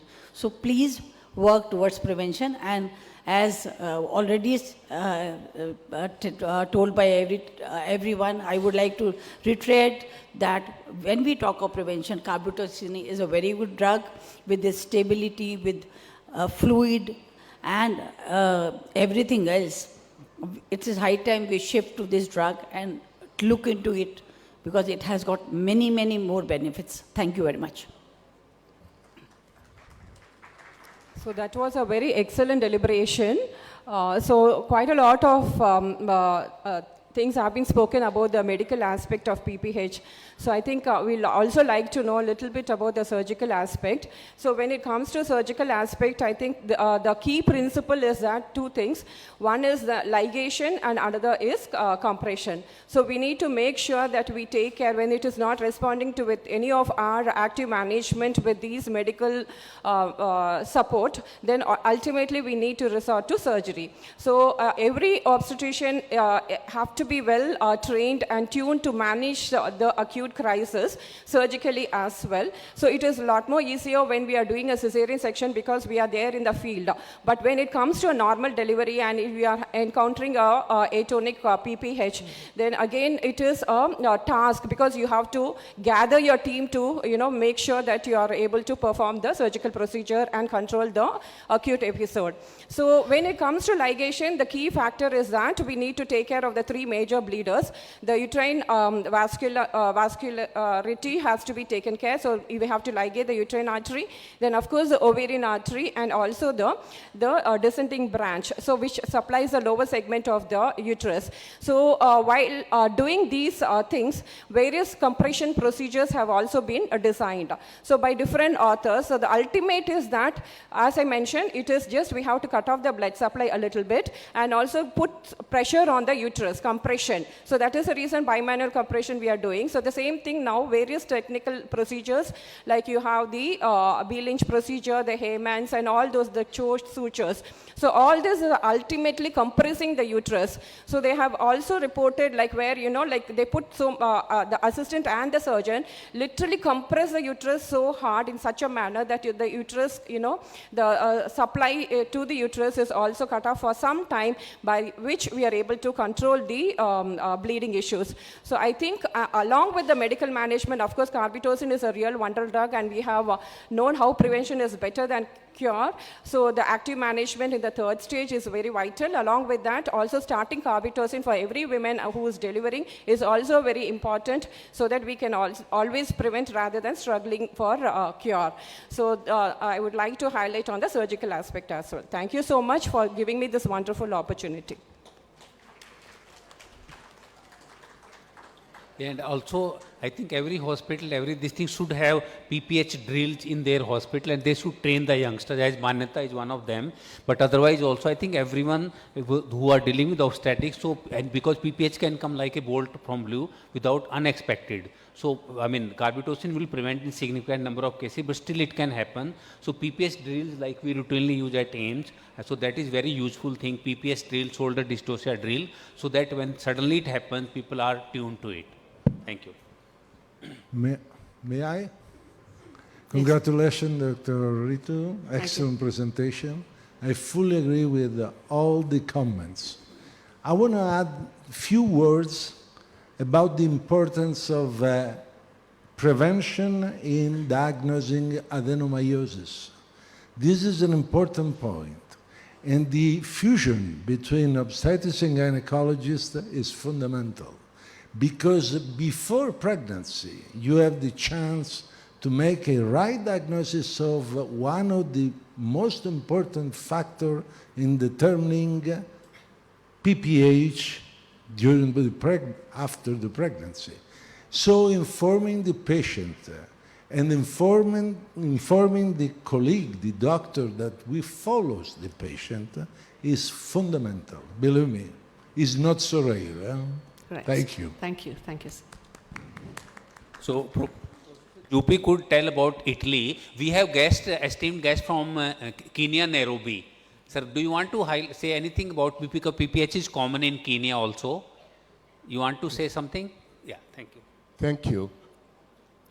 We are happy to have been invited to attend this session. I'm with two of my colleagues here.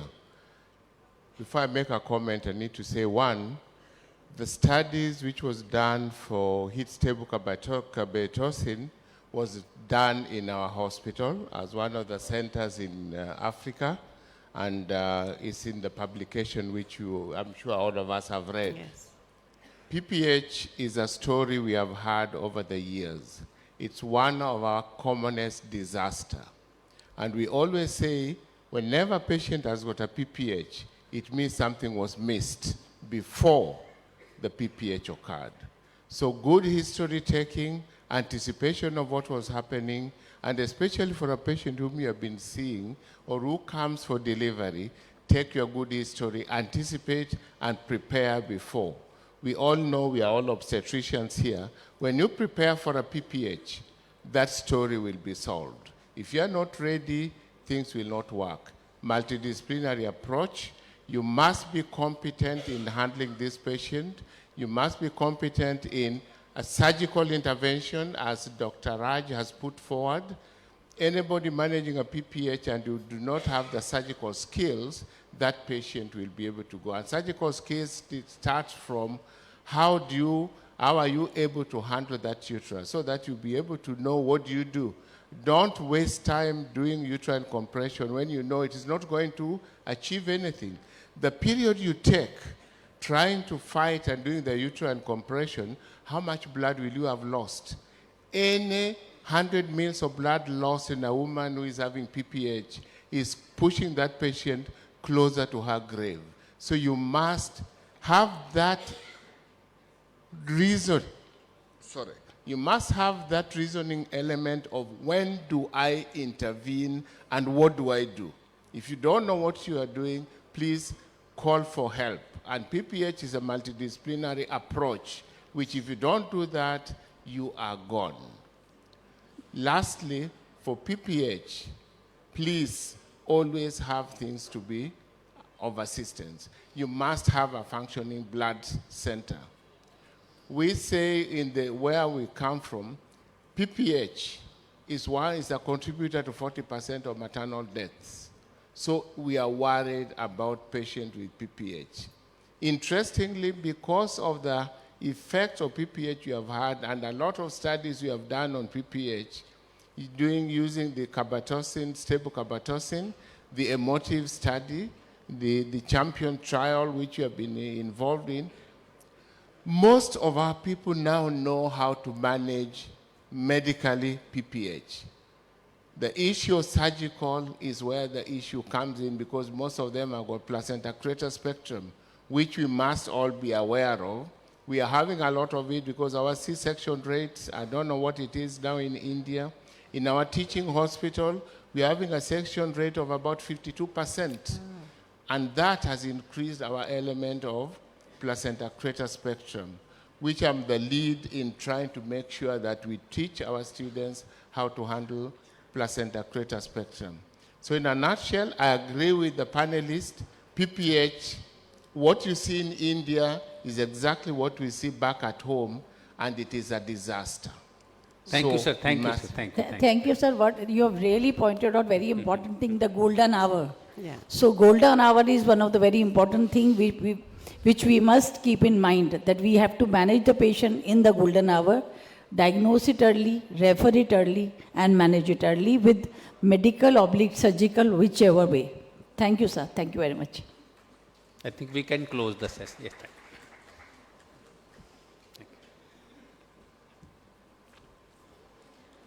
With that, I thank the distinguished panel for a very insightful and engaging session on comprehensive PPH management. Mr. Nishan Barlia is here, and I request him to present mementos to our distinguished panel. We begin with the speaker, Dr. Ritu Khanna.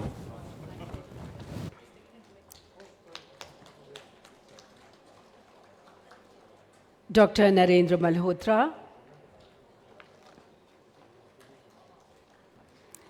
Dr. J.B. Sharma.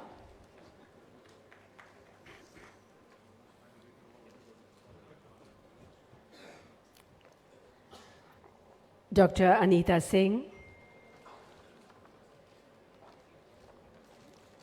Dr. Anju Soni. And Dr. Mala Raj. I request all the panel to kindly step forward for a group photograph.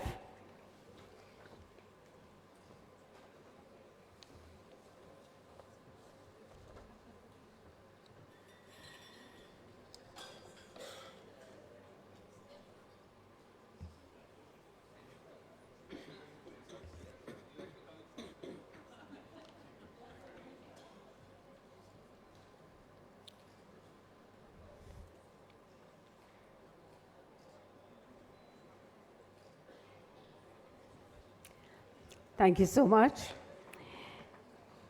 And now we will begin the third scientific session of this evening. Let's change the nameplates. The topic is going to be evolving role of artificial intelligence in obstetrics and gynecology.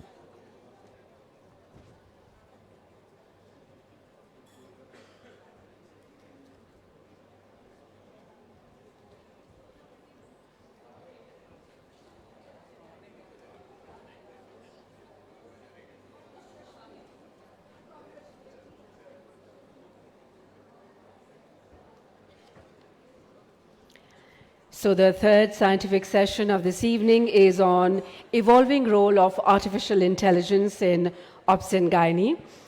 The integration of AI technologies continues to evolve, contributing to improved patient outcomes and the overall efficiency of healthcare delivery. I'd like to invite first the chairpersons of this session. Let's begin with Dr. Ritu Nanda. Dr. Ritu Nanda is the Director and HOD of the ART unit at Ritu J. Nanda Gynae and Fertility Center in Jalandhar, with over 20 years of experience as an infertility specialist.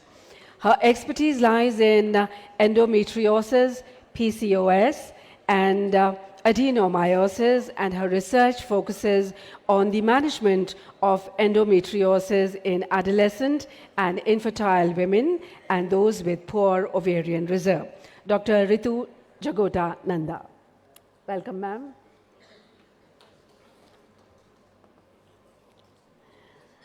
I'd like to invite on stage Dr. Kabiri Banerjee, who is the Medical Director, Advanced Fertility and Gynecology Center, New Delhi. She is the recipient of IVF Icon of India Award, IMA 2023, in addition to many, many other awards and accolades. Welcome, Dr. Kabiri Banerjee.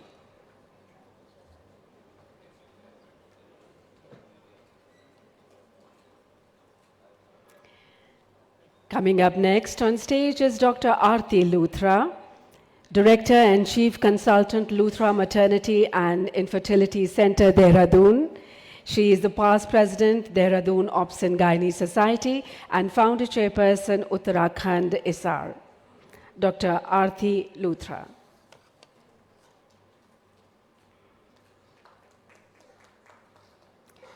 I would now invite on stage Dr. Ashok Kumar, Director, Professor, and Head, Department of Obs and Gynae, Atal Bihari Vajpayee Institute of Medical Sciences, and Dr. Ram Manohar Lohia Hospital, New Delhi. He is the Vice Chairperson of ICOG 2025 and the President of AOGD 2425. Welcome, sir.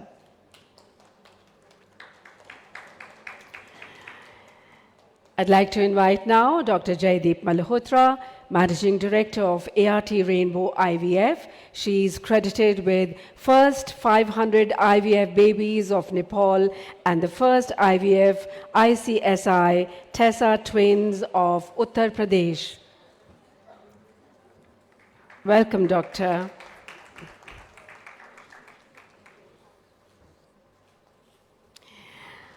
I would now request Mr. Aditya Paul Barlia to kindly join us on stage for this session. He is an acclaimed artificial intelligence expert sought after by business leaders worldwide. He has conducted more than 150 workshops in over 120 cities across the world, teaching CEOs, leaders, and organizations on how to transform themselves and their organizations with AI.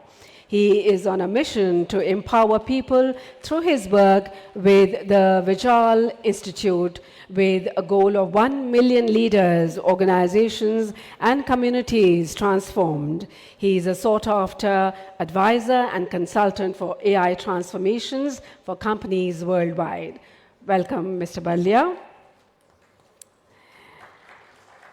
And now let me introduce the speaker of this session, Dr. Hrishikesh Pai. He is the medical director of Bloom IVF Group with 11 IVF centers spread across India.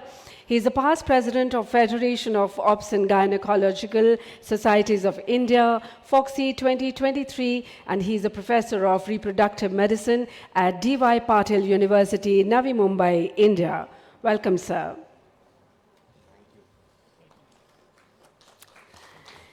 I now request him to begin his session on evolving role of artificial intelligence in Obs and Gynae.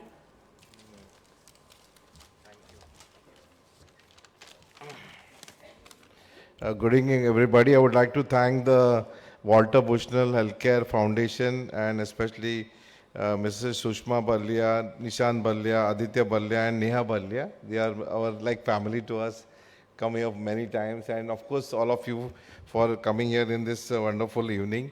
And of course thank all of you for helping me to achieve, I've already achieved whatever I could as trustee of FIGO for the Asian region. And this year FOXY has selected me to go for the president. Well, we don't know what will happen, but God willing. So this is the FIGO office in London, which has 135 countries, and you can see that on top right hand is B.N. Purandare, who was one of the earliest FIGO presidents. So it was really a privilege for me to attend. And this is our FIGO president, Dr. Ann Kihara, on the left hand side. She's from Kenya, and the 5 trustees of FIGO. There are 5 regions: Blami, Ernesto from Mexico, Blami from Africa, Chiara from Italy, Nestor from Argentina, and myself, who are in FIGO at present doing the regional trustee work. Coming to Femtech, digital health technologies can revolutionize patient care and improve outcomes. It can help healthcare providers deliver more personalized and effective care. If you look at applications of Femtech, you have digital marketing, you can do counseling by telemedicine, we have services to connect patients to doctors. We have various apps that are available. Menstrual app is there. Fertility Predictor. There's a very famous app now called IVF Predictor, which is used very commonly by all of us. Ovulation and pregnancy tracking apps are there. You have wearable devices to monitor temperature, respiration, heart rate, fetal heart rate.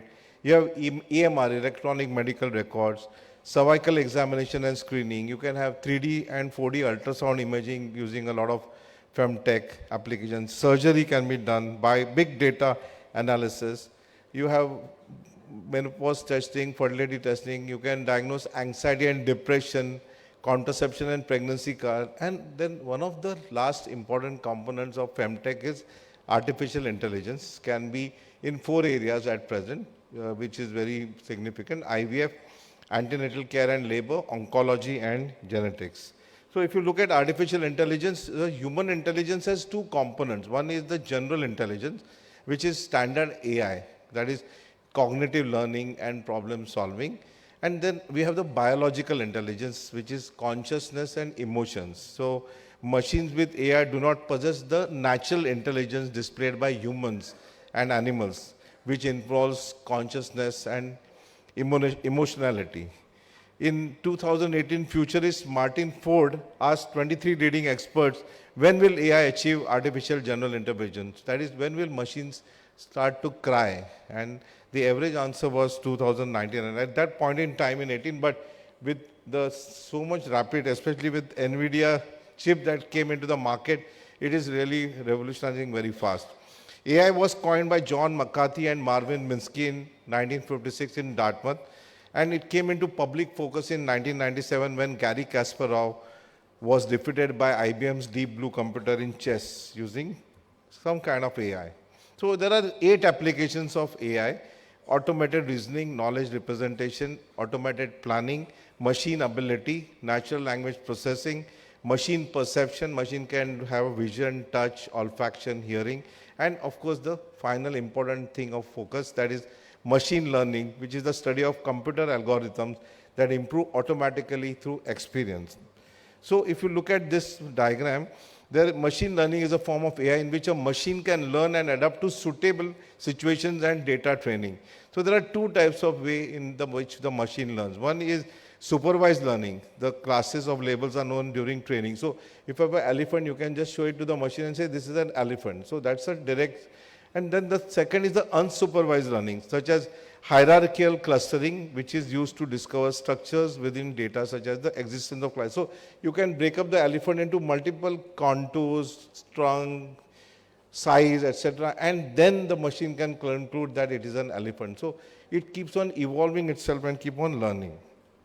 There are several machine learning techniques that can be used to learn how to map objects to classes and create predictive models. And these are the 5 important techniques of logistic regression: random forest, naive Bayes classifier, support vector mechanisms, and artificial neural networks, which are the most important part of machine learning, which we use in medicine at present. So what is an artificial neural network? It's actually not, it's a neuron network, but it's not actual neuron. It's a virtual neuron.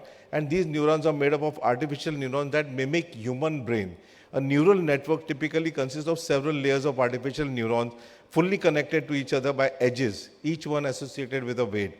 Each neuron receives signals from multiple neurons in the previous layer, integrates those signals, and fires if the integrated signals are above a specific threshold. As the layer of neurons goes on increasing in intensity, then we call it deep or convoluted neural network, CNN. And there are a lot of programs that are now available to access these neural networks, such as TensorFlow from Google and PyTorch from Facebook. So now coming to our clinical language. So what is the application? In medical administration, you can do EMR, you can minimize patient stress and increase clinical efficiencies. You can have uniform work distribution. There's a paper that has come from US. So in a unit with a lot of IVF going on, some days they were having 20 IVFs and some days they were having no IVF. So automatically the AI balanced out the unit's workflow, so that can be done. You can do stock taking and inventory. Expiry, you suddenly anesthetist picks up a drug, this is so expired, adrenaline is expired. Automatic signaling will come that in your inventory there is expiry drugs and you can remove them from your inventory. Quality control, quality assurance, and of course big data analysis, Cochrane reviews, etc., all will go away. Automatic analysis can come and you can put out a lot of data and a lot of research papers. So what are the clinical applications in AI? They are in cervical and ovarian cancer, in obstetrics, in infertility, and in precision medicine. So for AI to work, we need a data input. We are not talking about, there is a huge application everywhere, but we are now talking about focused clinical application. So data input. So we need images, videos of uterus, adnexa, using ultrasound, MRI, CT scan, colposcopy. You need images or videos of sperms, oocytes, embryos, cervical cells for doing pap smear analysis. Stored images. So there's a big human image net bank where 14 million images. A lot of people, they don't look at life as a business.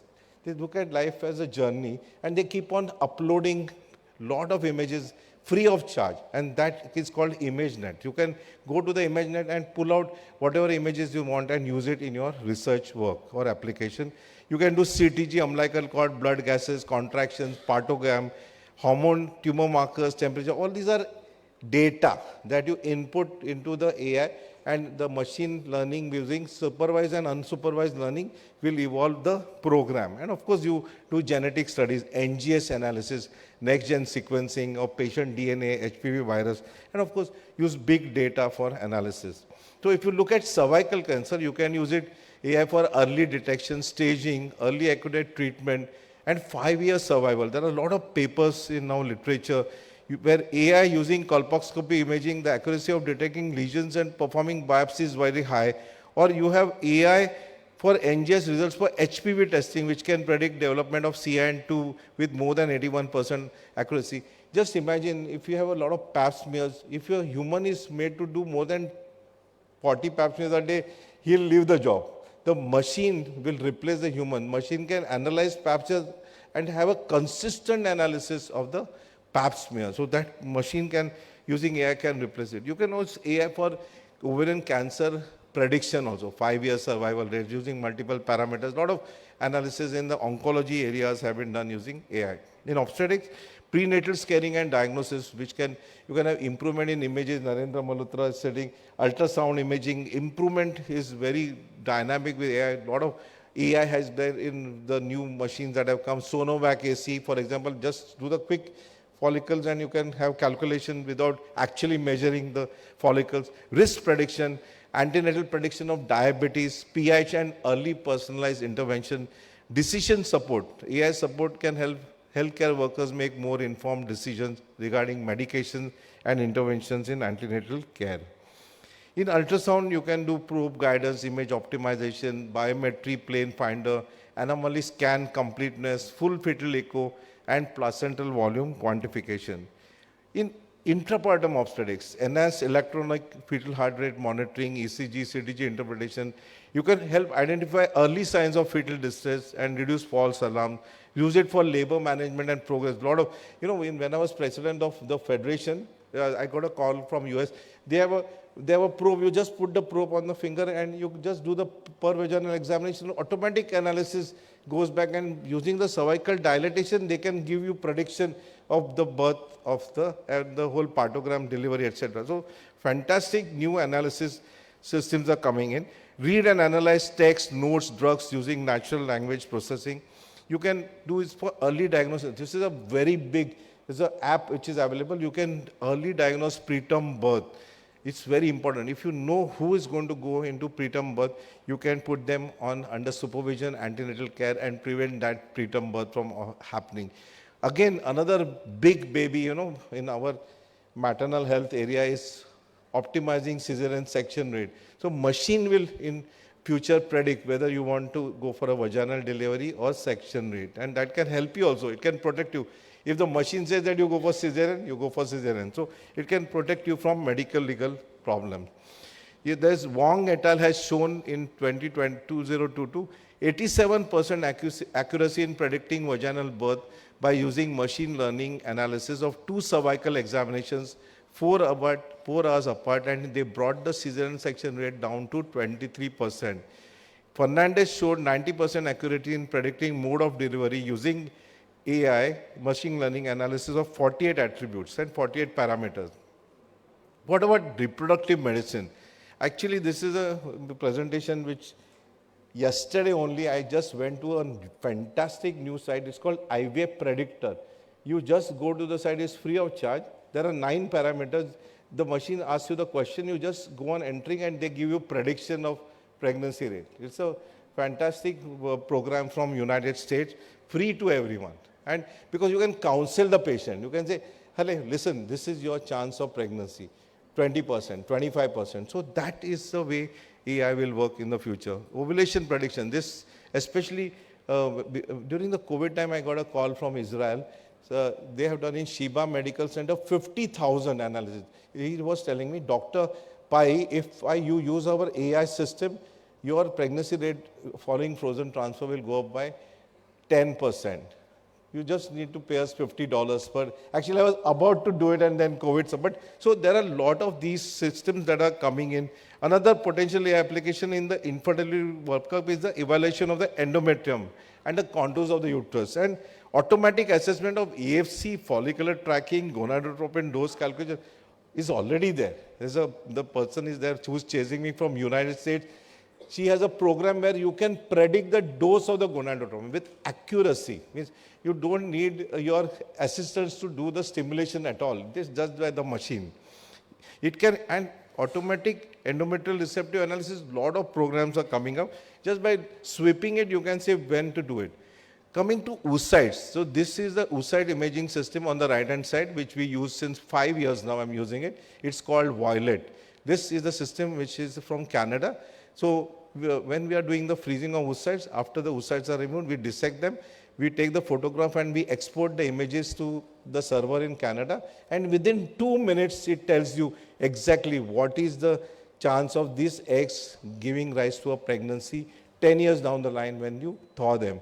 Suppose the Violet gives a bad report, we can counsel patient to go for one more cycle of retrieval. All our patients last 4 years, we offer them Violet. And there's another program called Magenta. So this program is for IVF patients. So if they're a poor responder patient, normally they will get 1 or 2 oocytes. Now these oocytes are poor quality oocytes. But you can't tell that. You will say, okay, the oocytes are not that great looking. But is there a way to tell them objectively that the oocytes are not great looking? That's called Magenta program. So the AI tells you that this oocyte, what is the chance of it becoming a embryo, and then you can counsel the patient showing the report. Suppose the eggs don't fertilize, because many of these poor responders, they fail to fertilize. Then you can counsel the patient and say, listen, Magenta said that it's not me alone. The machine also analyzed your oocyte quality and told that your eggs were not good. And that's why the fertilization failed. You can counsel them to then go for egg donation. Okay, or what we do for these patients. So this is how we do the tool image analysis and export, and the machine send on the right hand side, the machine is showing you the probability of fertilization. It's a fantastic tool. I can't imagine life without Magenta and Violet at present. I'm totally dependent on them. It can also identify embryos which will result in successful pregnancy. So there are different techniques. So if you have the whole IVF story is about if there are too many embryos that are there, 4 blastocysts that are, which is the right one to put in pack and get the best chance of pregnancy. Of course, the ideal test is pre-implantation genetic testing with trophectoderm biopsy and analysis. But now non-invasive testing has come, and now the static imaging has also come. So this is what is known as ERICA. So during the COVID times, I talked to Badiola, who is a fantastic guy who does AI in Mexico, and he's created this system called ERICA, Embryo Ranking Intelligent Classification Algorithm. So you just, if there are 4 blastocysts, you take the photo of these 4 blastocysts, you export them to the server in Mexico. Within 2 minutes, they rank the AI ranks the embryos. So now you say, Dr. Pai, this is just a photograph. How do you? There are 40,000 parameters that the AI is assessing as the photo is analyzed by the server in Mexico, and then it predicts the. So another tool which we use a lot in the lab is the embryoscope. So in embryoscope, this is a machine where you do time-lapse photography. So every 15 minutes the video is run and you take the photo of the embryos as they are cleaving in the incubator. And this company bought AI company in Australia, and they came out with a new IDA score. So when the machine gives a score of 5 out of 5 or 4 out of 5, we get a pregnancy. It's so accurate, I can't tell you.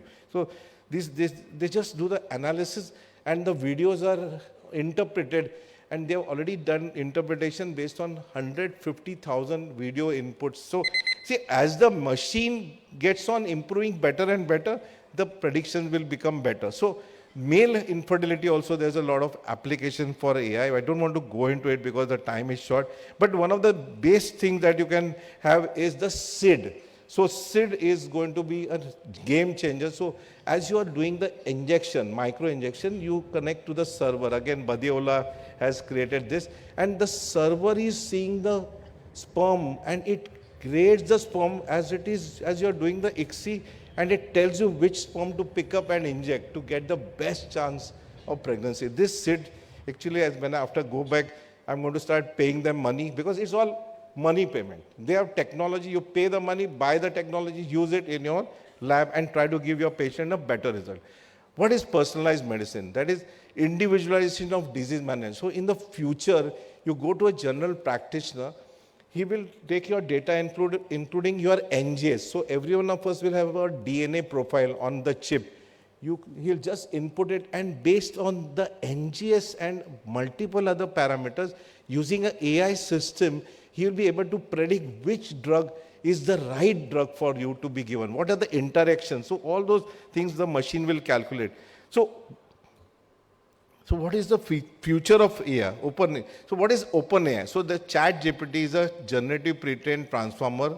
It's an AI chatbot, and it can do almost all things that humans do: language, conversation, email, blogs, text, office work, research, programming, translation, continuous client support, and this is going to be the future. So coming to the last 2-3 slides, what are the advantages of AI? As good or better in diagnosing breast cancers, melanoma. In skin, they are going to crack it.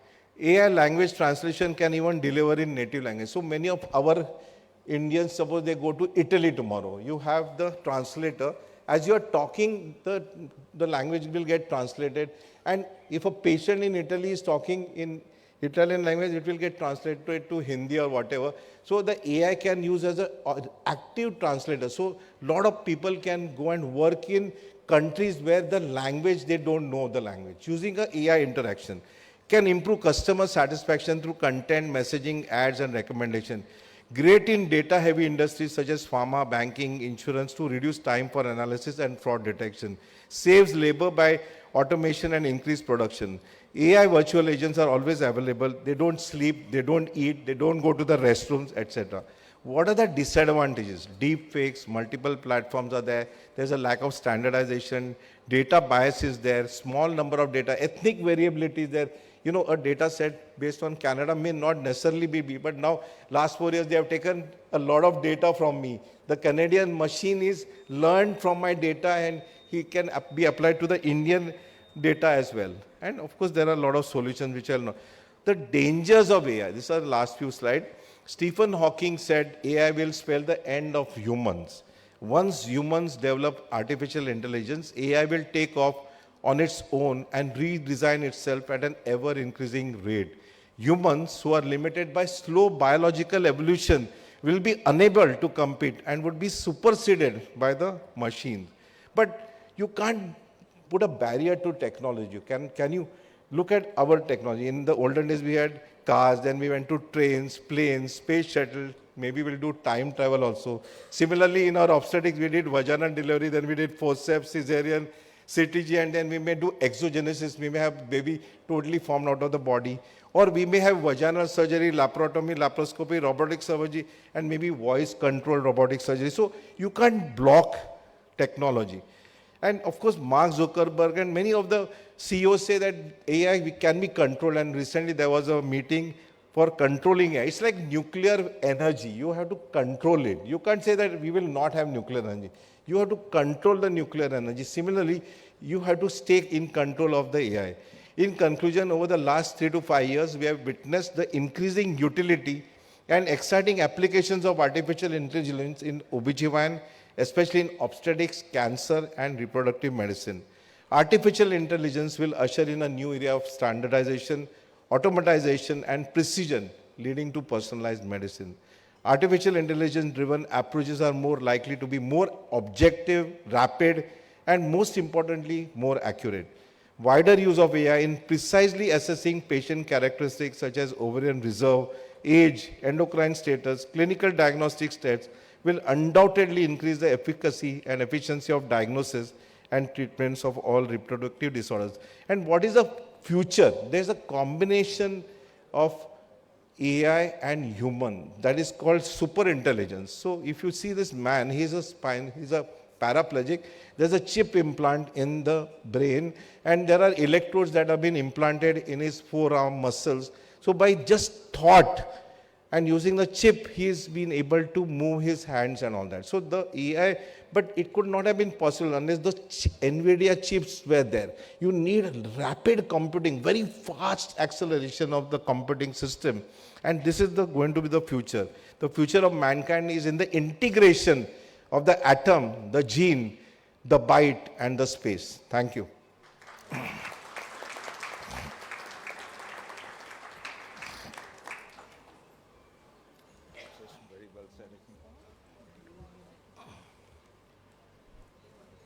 I think Dr. Pai did an absolutely fantastic job covering the clinical aspects in Obs and Gynae, and it's wonderful to see how much you're using in your own lab. So it's not just a theoretical lecture about it, but you're sharing your own experience.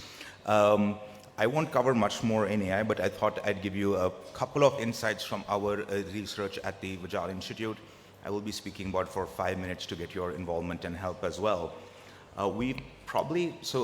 I think the last 2 years I've trained maybe 8,500 CEOs and leaders, 150 workshops across the world, and that's been a bit of my life. For those of you who are concerned, I'm still married. It's been on. Here's a couple of insights which I thought I would add. So Dr. Pai talked about the clinical. I do want to mention for a bit the administrative and the productive benefits that we all can get from AI, whether it is how we run our hospitals, our clinics, both managing liability, but also huge opportunity in the way we interact with parents, quality of care, and all of that. But then also as individual providers, our own productivity, the quality of care we give, but then how much can we get done?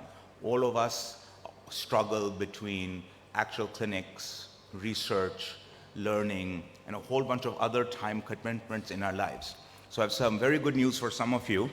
So after a lot of transformations we've done, and I'll talk more about healthcare, it turns out for the new AI, post-2022, the transformative and diffusion models, the older you are, the better you are at AI. And this is something we've realized, which is very interesting thing that came out of this. The companies we've transformed, including healthcare, people who are 40, 50 years and above, usually within 3 months are able to get 10x to 20x productivity. Between the ages of 25 to 40, 45, 3x to 5x. Under 25, that productivity almost drops to only 40% increase. And so for all of you here, particularly those who are 45, 50 plus, I highly encourage you to jump into this as soon as possible, learn, get trained, and I'll talk about some things you can do, because you will get 10x, 20x compared to the young people. If you leave this new technology to the young people, they will only get 40%. So please don't outsource it to them, do it yourself, and I'll leave it on that end.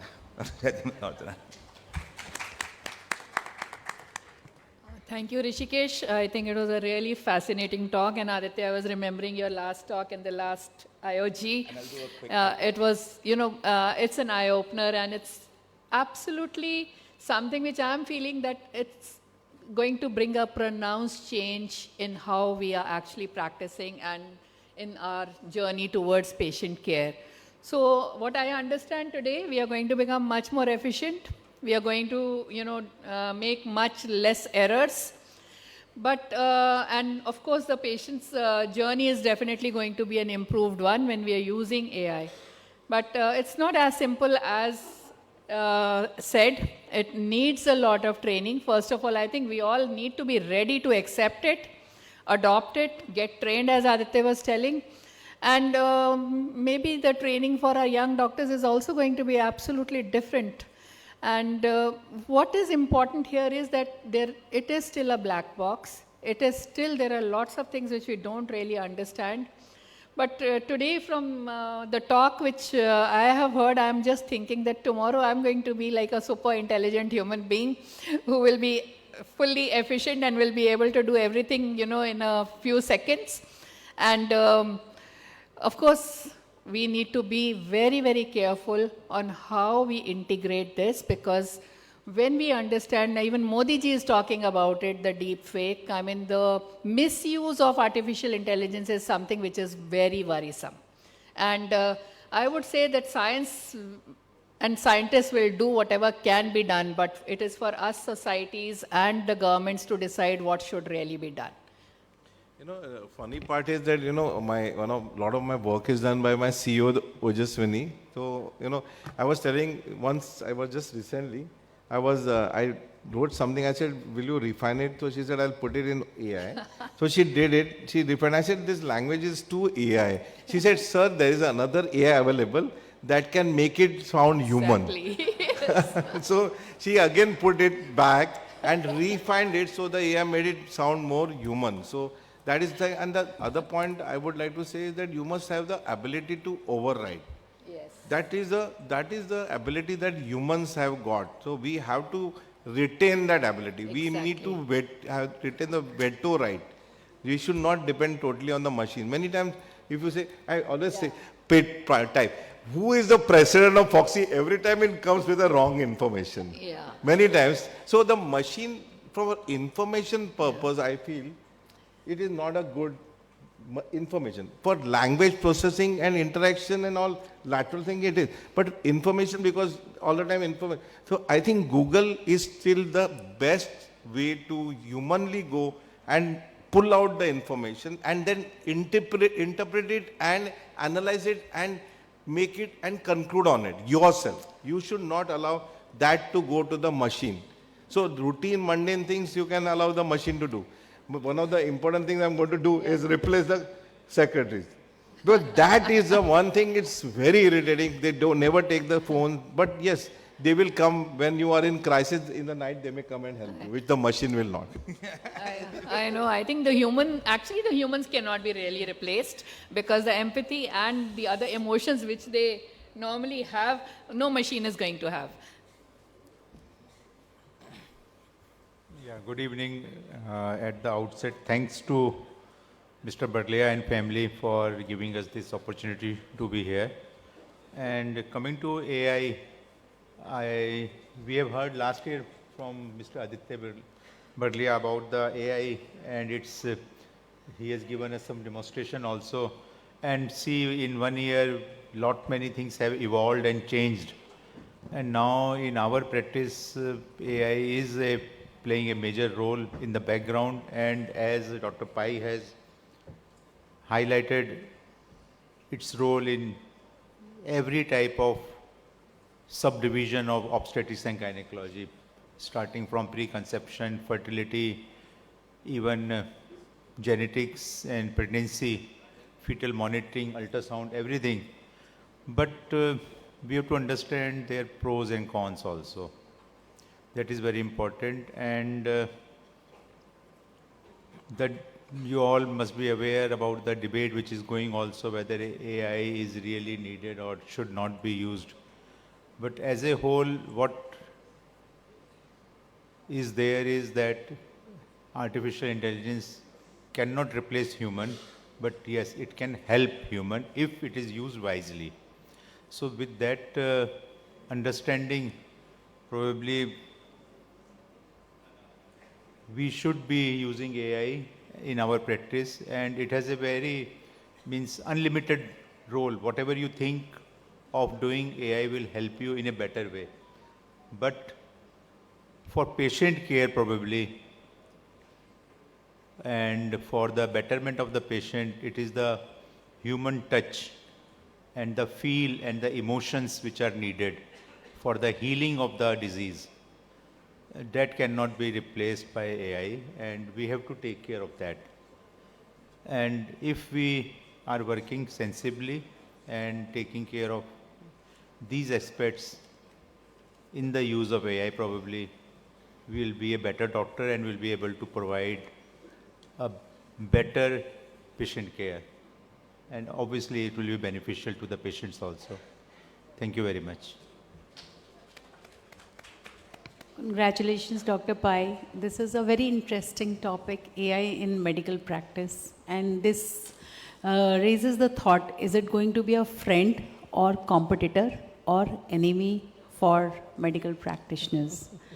I believe that we should take it as a friend, but the limitations with AI would be, as the data pool increases, the information which it provides will be better. Like all septuagenarian doctors, what their experience is. So AI is over a period of time, when we feed in the data, we'll get better results. And there'll be limitation also, there'll be a lot of ethical concerns.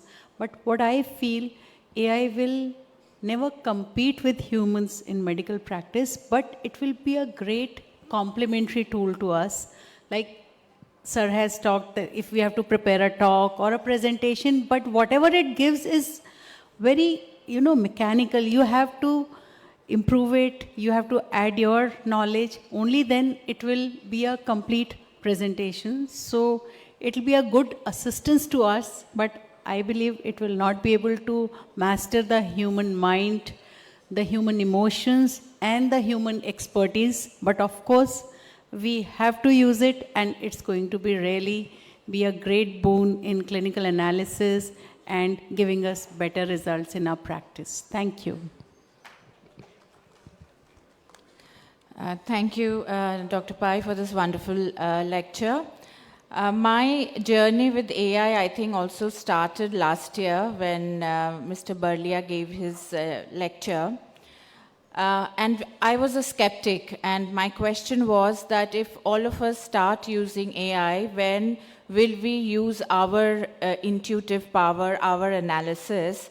And I think his answer impressed me, and I'm now a convert. And what he said that many years ago, the calculator came. And people said that, we'll stop multiplying, we'll stop dividing. But the calculator actually helped us. And then came the computer, the Google.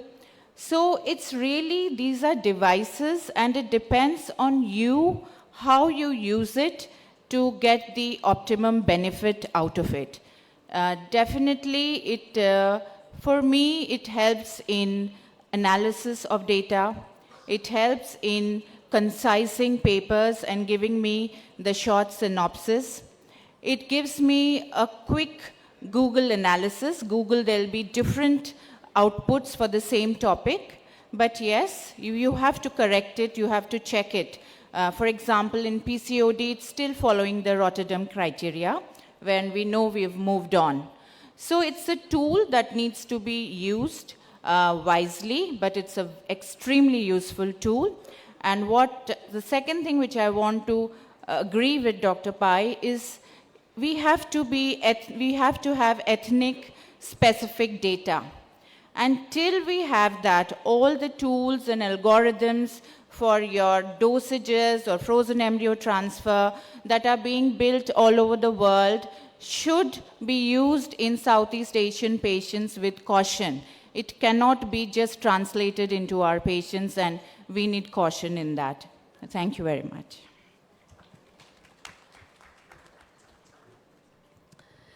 Congratulations, Dr. Pai. It was such a wonderful talk, and it's always lovely listening to you. And I want to congratulate the Walter Bushnell team to bring us all together here. The only thing, Dr. Pai, that worried me was, if we have, voiced deliveries, then where will we all go? Just see the huge number here. I think it doesn't, I wish and pray that never happens. But the way AI is progressing, nothing looks like impossible today. But no doubt, as you pointed out, there are so many goods to it, and I think we all can take the good out of it. Prediction of preterm, prediction of preeclampsia. Definitely, it's such a blessing for our patients. But on the same side, I feel AI to predict the, as you said, the good oocytes and the bad oocytes. But we know these are all, whatever the AI is going to tell, it's just too much on the exterior. There is much more depth to the, ova, which might look not so good, but and we all know it has given us a pregnancy. So at the same time, I feel, will we need studies in future to, have an evidence of predictivity of the AI tools we're going to use? Maybe, because just latching onto it 100%, I don't think would be the right thing. Definitely our own interpretation, the human mind, the capacity is, I think, beyond the AI. We have to be more alert, keeping all the gray cells functional, because we cannot be fooled by AI. That's, I think, we must remember. Take it, analyze it, and use it, and still don't stop using our own gray matter. Thank you. One comment I wanted to make is that the big problem that guys like me are facing, because I'm an application guy, I like to buy equipment, buy programs and apply them, is the selection of the program. Because the problem is that huge amount of programs are available. Which one to buy? Which is the right program? That's the big challenge. And the second thing I feel when I look at there's a new machine that has come, automatic vitrification. You just takes the eggs and just does the vitrification. But what if there's a short circuit and the machine stops? So that's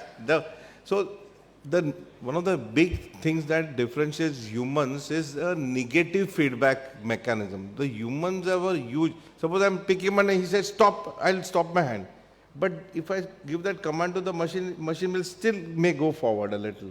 That negative feedback mechanism is the differentiator, I feel. The humans have that, very powerful. The sixth sense, which of course is maybe AI only, but is that very powerful. That sixth sense which we have evolved is, I think machine will take still some time to reach that sixth sense level. And of course the limitation is the chips that are there, the silicon, it has a lot of other implications, climate change, blah, blah, blah. So it's not, there's a lot of downside as well as we go on to the machine. Thank you.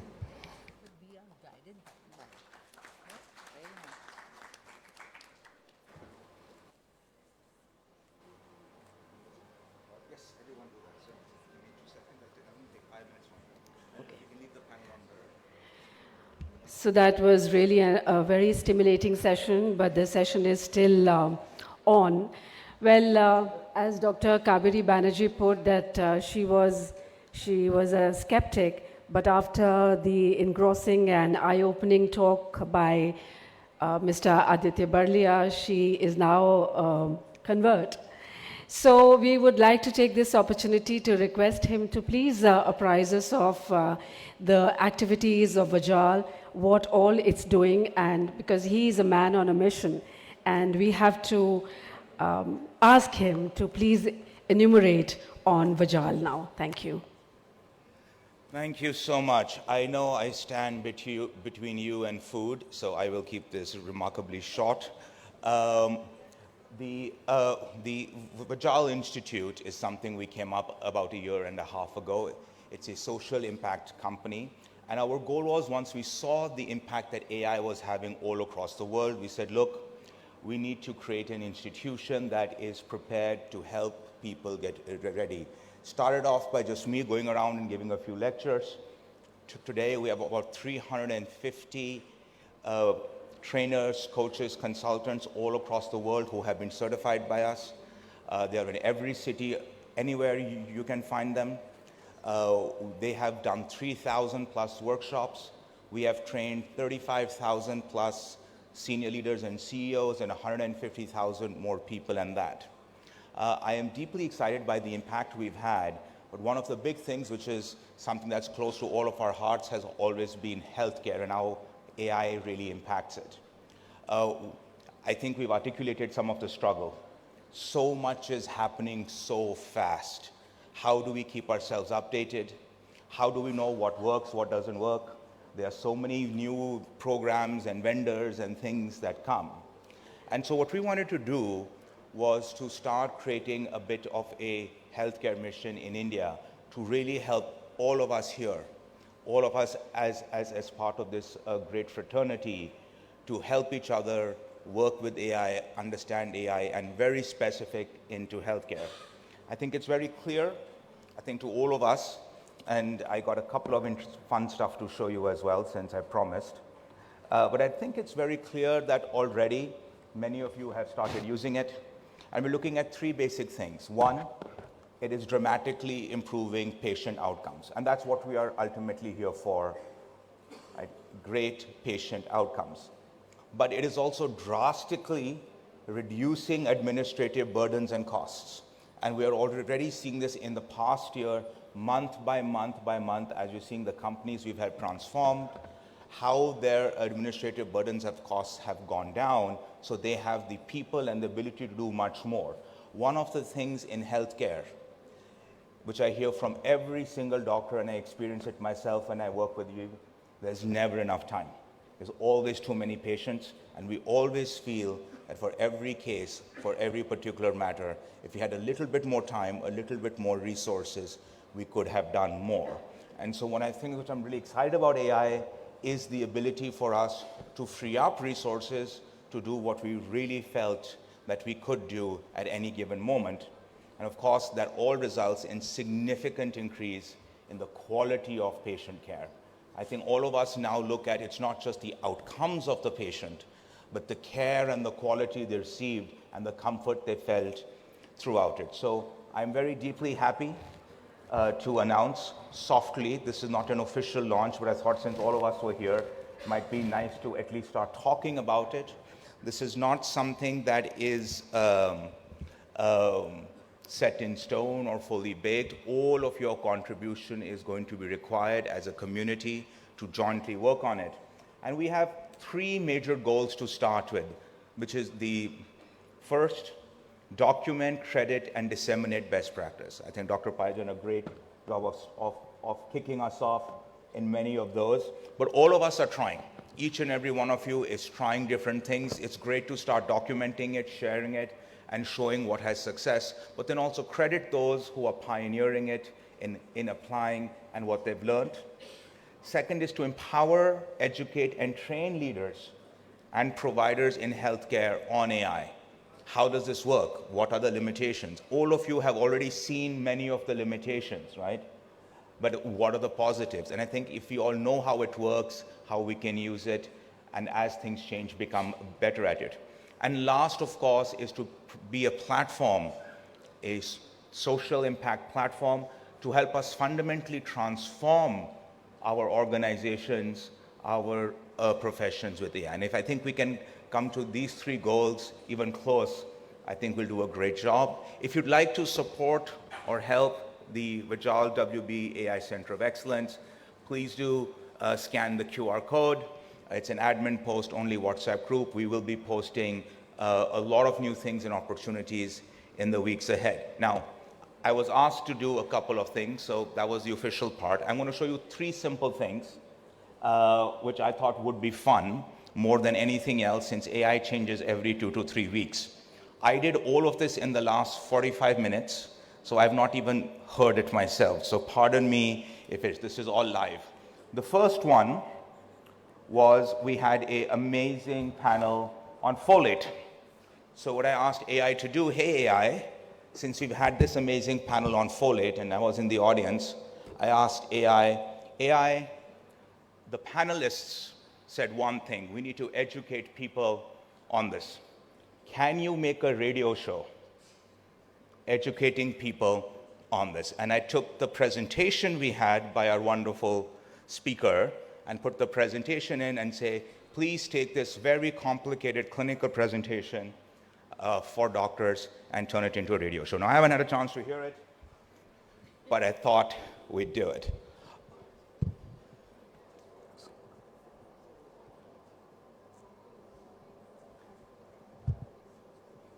everyone, and welcome to this deep dive.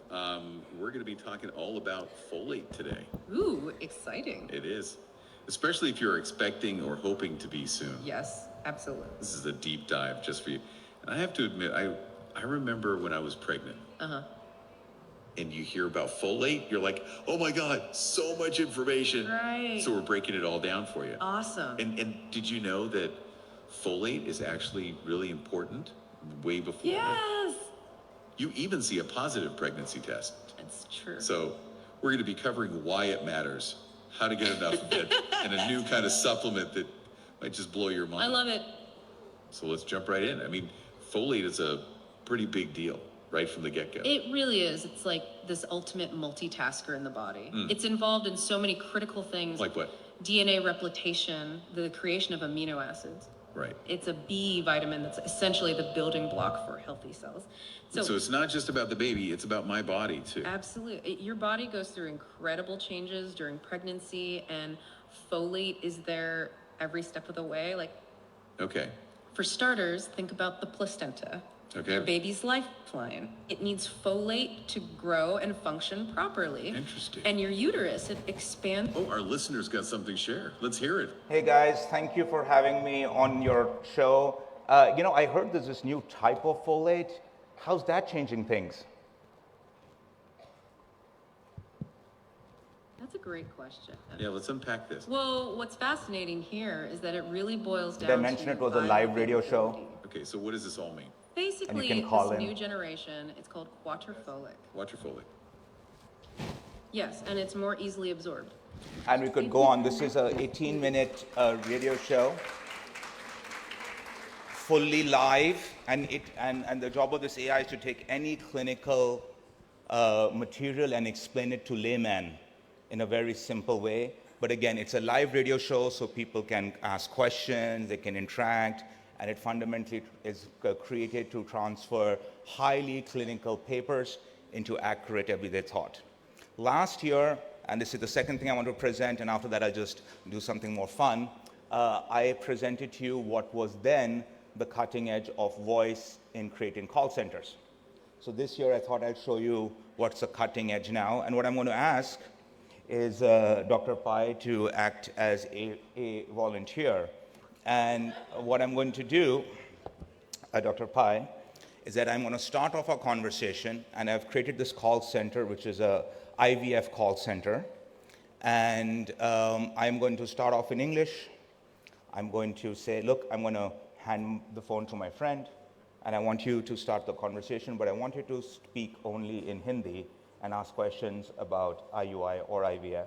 And if you could start with a long question, so it kind of feels that the language has shifted. So any question you want about IUI or IVF in Hindi, once I hand you the phone. So let's go with this. Okay. And I'm hoping this is loud enough for us to hear.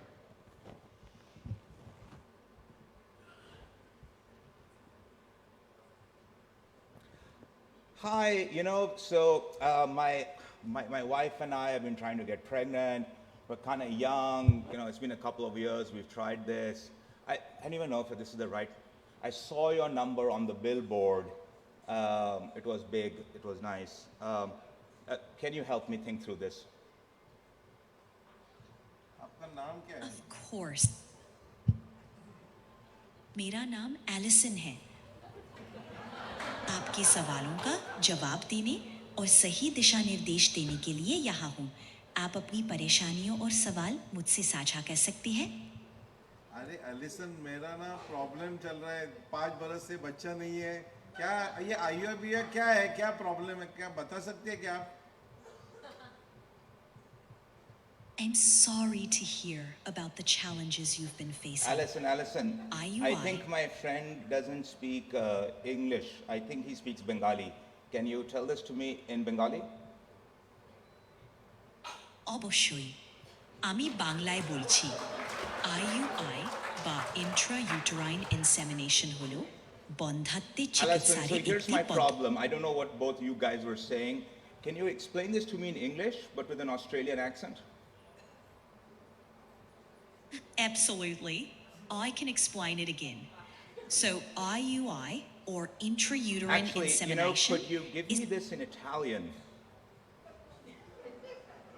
Certo, te lo spiego in italiano. L'IUI che sta Actually, per I realize my friend who's listening to it doesn't speak Italian. He speaks Sicilian. Can you do it in Sicilian?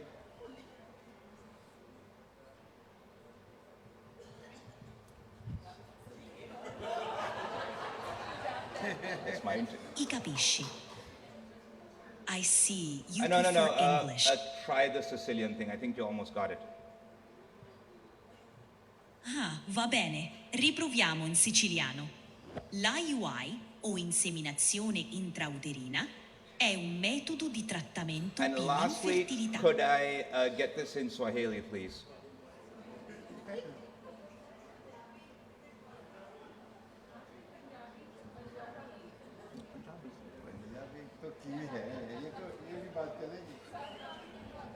Hakika. Naweza Could you please continue? Sorry, Ndio, samahani kwa hilo. Kama nilivyosema, IUI inasimama kwa insemination ya ndani ya mji ya uzazi. Ni njia ya matibabu ya uzazi. Thank you so much, ambapo Alison. mbegu za Not too bad. By the way, notice. Really good at accents, understand, and by the way, if you say, I want Delhi Hindi or Madhya Pradesh Hindi or Bihari Hindi or Bhojpuri, it'll completely go between them. Fully understands the 7 type of Italian things that I've tried when I was in Italy. This is really sophisticated. It takes 3.5 minutes in my class to make this ourselves, and the only talent you need is copy paste. That's all it takes. It takes another 2 minutes now, as of 2 weeks ago, to connect this to your phone lines and start making phone calls. Obviously, the problems, as Dr. Pai and all have said, still a little bit issue with the knowledge, still a little bit issue with the hallucinations and back and forth, but the technology is there. Please, all of this changes every 2 weeks. Join our movement. Can I get the slide back on? We're going to try to get everybody in the next year fully understanding, trained, and on this as well. I have to move the mic there. Yeah, and can I get the slide back on? We're going to try to move everybody on this as well. And the last thing which I asked AI to do, I said, look, can you make me a very sentimental Bollywood song about gynecology? I want to see what it came up with. I haven't heard it yet. And the title it gave this, Maa Ka Farishta, Maa Ka Farishta.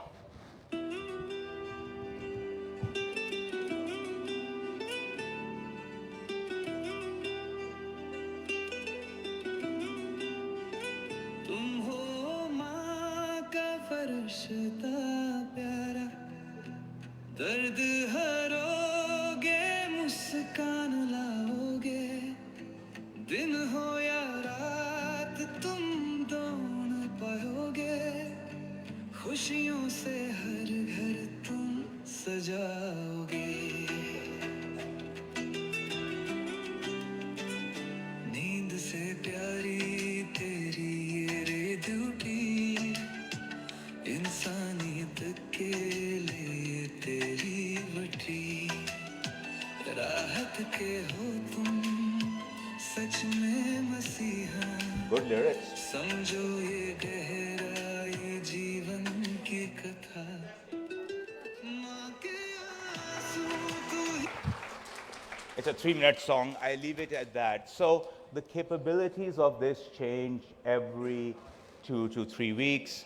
We are excited to try to help everybody keep up and, of course, learn from everybody how they are using it, share those practices. So please join us on this incredible journey. And once again, my deepest gratitude to the wonderful panel and, of course, our wonderful speaker, Dr. Pai. I think, again, I love the fact that he's not just talking about it, he's using it practically.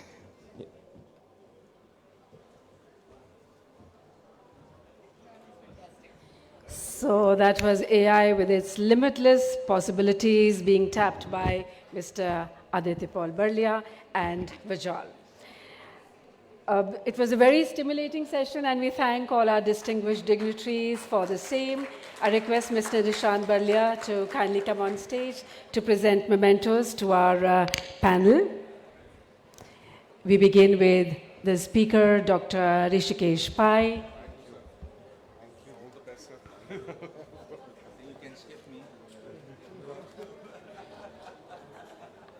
No, we have one for you, Mr. Aditya Barlia. Dr. Jaideep Malhotra. Dr. Ashok Kumar.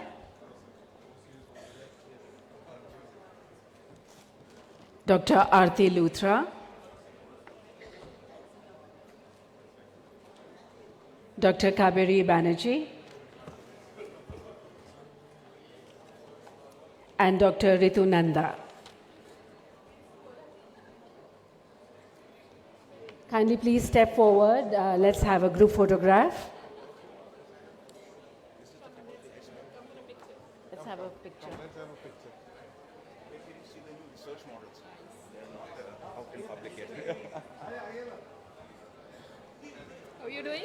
Well done.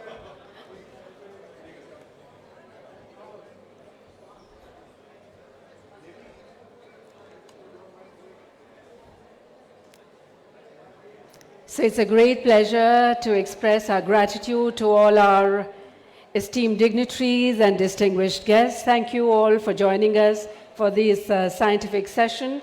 And special thanks to Madam Sushma Paul Barlia, Mr. Nishant Barlia, Mr. Aditya Paul Barlia, and Dr. Neha Barlia for their gracious presence amongst us this evening.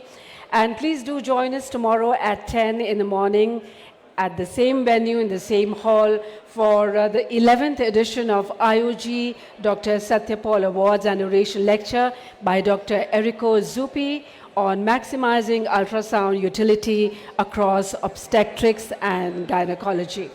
So see you all tomorrow at 10 in the morning, and enjoy your dinner and cocktails. Enjoy the rest of the evening. Thank you so much. Good night.